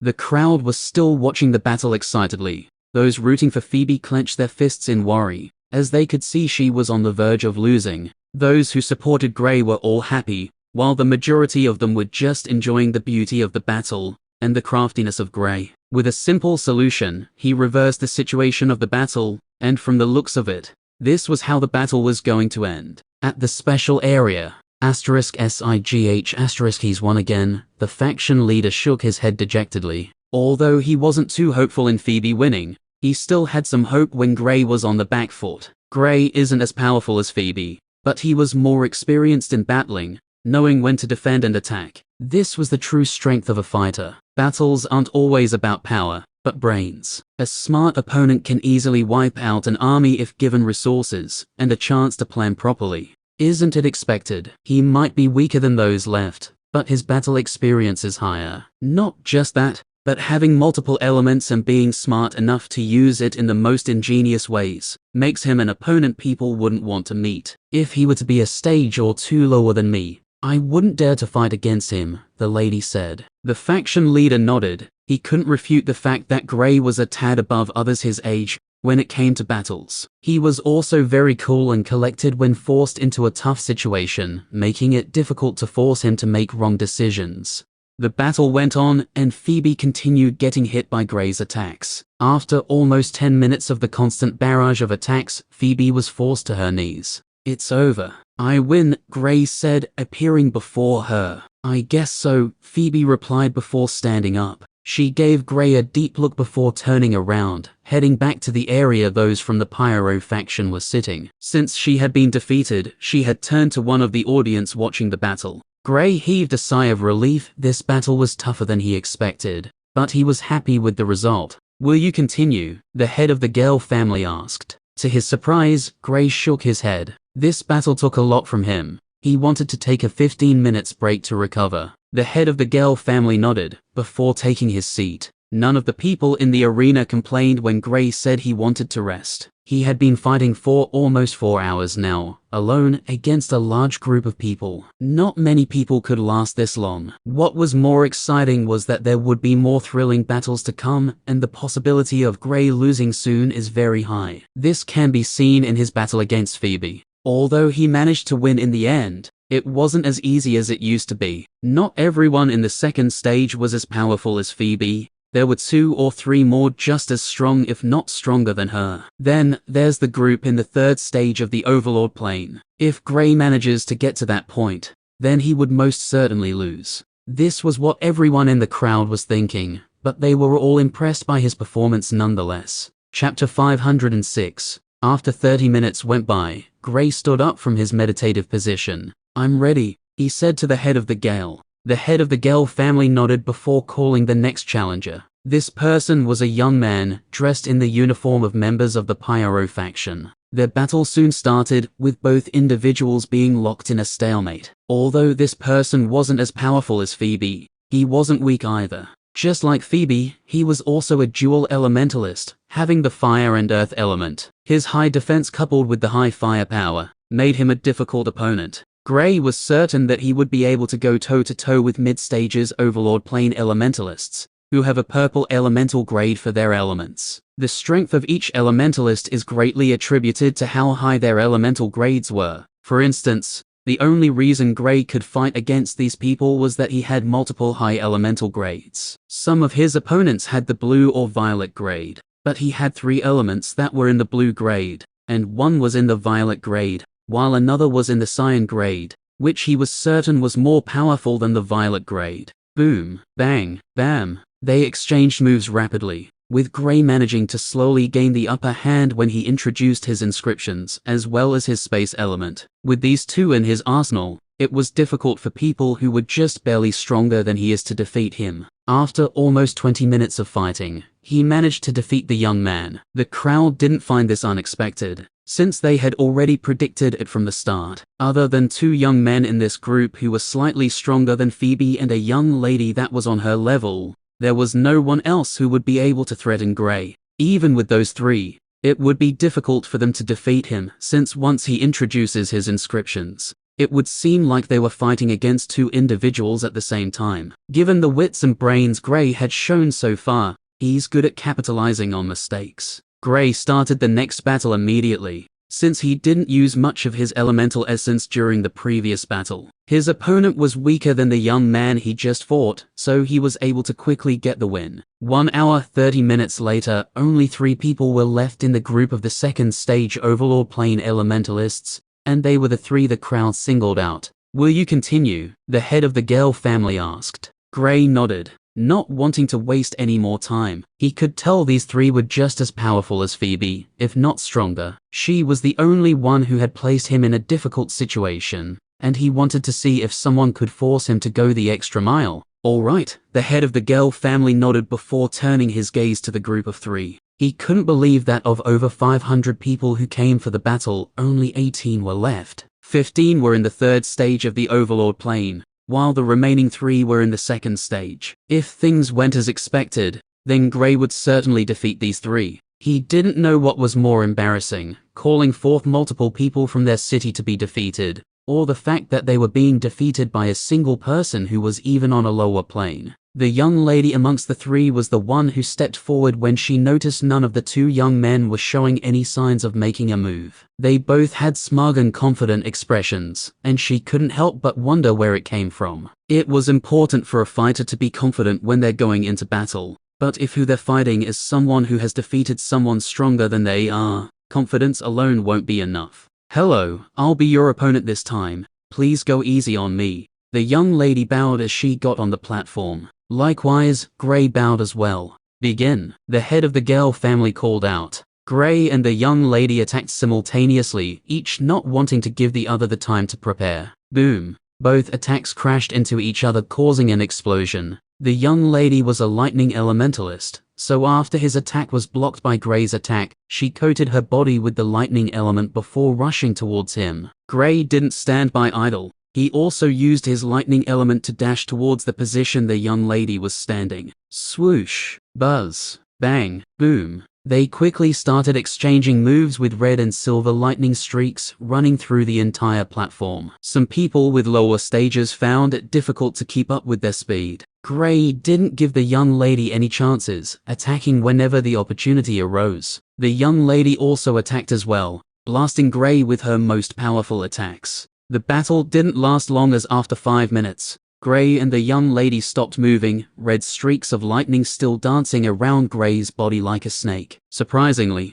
the red streaks weren't dancing around his body alone, even the young lady was tied by red lightning in the shape of a snake. "I lost," she said softly. Gray retracted the lightning that was holding the young lady. She glanced at Gray before walking down from the platform. Even after going all out, she couldn't even force Gray to use his space element. Although he used it, it was only 2 or 3 times. This battle ended with a resounding victory for Gray, and it was also one of his quickest against those in the second stage of the Overlord Plane. This didn't mean that the young lady was weaker. It was just her style of fighting. Gray was able to capitalize on a single mistake, hereby quickly defeating her. "Will you continue?" the head of the Gale family asked. Gray stared at his 2 opponents left in the group of second stage Overlord Plane Elementalists. "Yes," he nodded. Chapter 507. Of the 2 young men left, one of them was from the Pyro faction, while the other was from one of the big families in Ernst City. The young man from one of the big families looked at the other from the Pyro faction. Seeing that he wasn't making any moves, he took a step forward. Walking towards the platform with steadied footsteps, he stared at Gray all the way. He couldn't hide the fact that he was surprised and impressed by Gray's performance. He wasn't sure he would be able to fight this long. If he was to take breaks, then he wouldn't have any problems. But Gray had barely taken any rest. Not just that, but they all knew how terrifying Petra was. But seeing how Gray was able to easily defeat her, they guessed he was her natural enemy, meaning she was powerless against him. After stepping onto the platform, he didn't say a word, waiting for the head of the Gale family to call for the start of the battle. "Ready?" the head of the Gale family asked both fighters. Gray and the young man nodded simultaneously. "All right, begin." With a simple step, the young man suddenly disappeared. Bang! Gray created an ice wall on his right, which blocked the attack of the young man. The young man was unexpectedly a multi-elementalist, having 2 elements that boosted speed, and the earth element for defense and powerful attacks. The earth hammer that he sent towards Gray was easily blocked by the ice wall, but cracks appeared on the wall. He didn't stop there, attacking with his lightning element. A streak of thunder shot across the sky before shooting towards Gray's head. Gray didn't try to dodge the attack, he gave a small smile before opening his mouth, and like a dragon, he spat out flames that blasted towards the lightning coming towards him. Boom! Both attacks clashed, causing an explosion. The young man already prepared his next set of attacks, using the wind element to bolster the speed of the earth arrows he made, shooting them towards Gray at breakneck speed. The arrows quickly created a hole in the ice wall shielding Gray. Gray dodged from side to side, making sure he wasn't hit by any of the earth arrows. The earth arrows might be small, but they all packed a powerful punch. Bang, boom, bam. The battle raged on with both fighters exchanging moves from left to right. The young man was the fastest opponent Gray had met, and he was using his speed to the fullest. He seemed to have learned a thing or two from Gray's previous battles, so he knew when to retreat and when to constantly attack. He had been able to make sure Gray didn't have the time to make his inscriptions, while also being aware of Gray's movements. They've all found out that Gray was able to defeat Phoebe, because he made a small array that aided his teleportation. Boom! Gray was sent flying by an attack, but while still mid-air, he spread out his hands, sending out a stream of flames, to make sure the young man didn't get the chance to attack him while he was mid-air. After doing that, he vanished, appearing on the platform once again. The moment he appeared, the young man attacked with the lightning element, sending out lightning spears. Gray dodged once again, using the space element to dodge the attack. Other than dodging, he still hadn't used the space element to its full effect. He still had a very valuable skill he was saving for when he would fight against those in the third stage of the Overlord plane, Switch. If he were to use it now, then he would definitely be able to quickly defeat this young man. But that would mean showing his remaining opponents the skill, and giving them a chance to find a way to counter it. Although it was a difficult skill to counter, it didn't mean it was impossible. Bang, boom. They started their brawl once again, each sending the other flying whenever the opportunity came. But none have been able to get the upper hand. Although it was clear to all that the young man was stronger than Gray, he was unable to defeat him. After all, it wasn't like he was the first person who had shown strength that was more than Gray's. Yet, Gray has managed to not only fight against them, but he had defeated them as well. Meteor Descent. Gray used one of his most powerful moves. The young man created a tornado that he used to ward off the fire coming his way. He countered by creating a lightning blade he slashed towards Gray. Bang! Gray blocked the attack, but was forced to crash down because of the force of the attack. Bam! He landed on the ground, but quickly dodged to the left because of the attack the young man sent in his direction. The young man continued attacking with his lightning blade, not giving Gray the chance to rest. Bang! Boom! Gray's expression was one of utmost seriousness, making sure he didn't give the young man any chance to hit him properly. Huh! A look of surprise appeared on Gray's face when he was unable to move. He looked down and saw his leg had been clamped by the earth element reaching his knee. The next lightning blade slash that came his way appeared just as quickly. Since he was stuck, he was forced to either take the blow head on or use the space element. But given the distance of the attack, he wasn't too confident in being able to dodge the attack with his space element. Even though the space element was fast, he wasn't that good with it yet. Void could easily dodge an attack that was already so close that it was touching his fur. Gray, on the other hand, couldn't for now. Damn it. He infused the fire element in his fist before sending a punch to the slash that was coming his way. Boom. This is it. The end of this video. Hope you enjoyed and see you on the next one. The Silent Ruptor's out.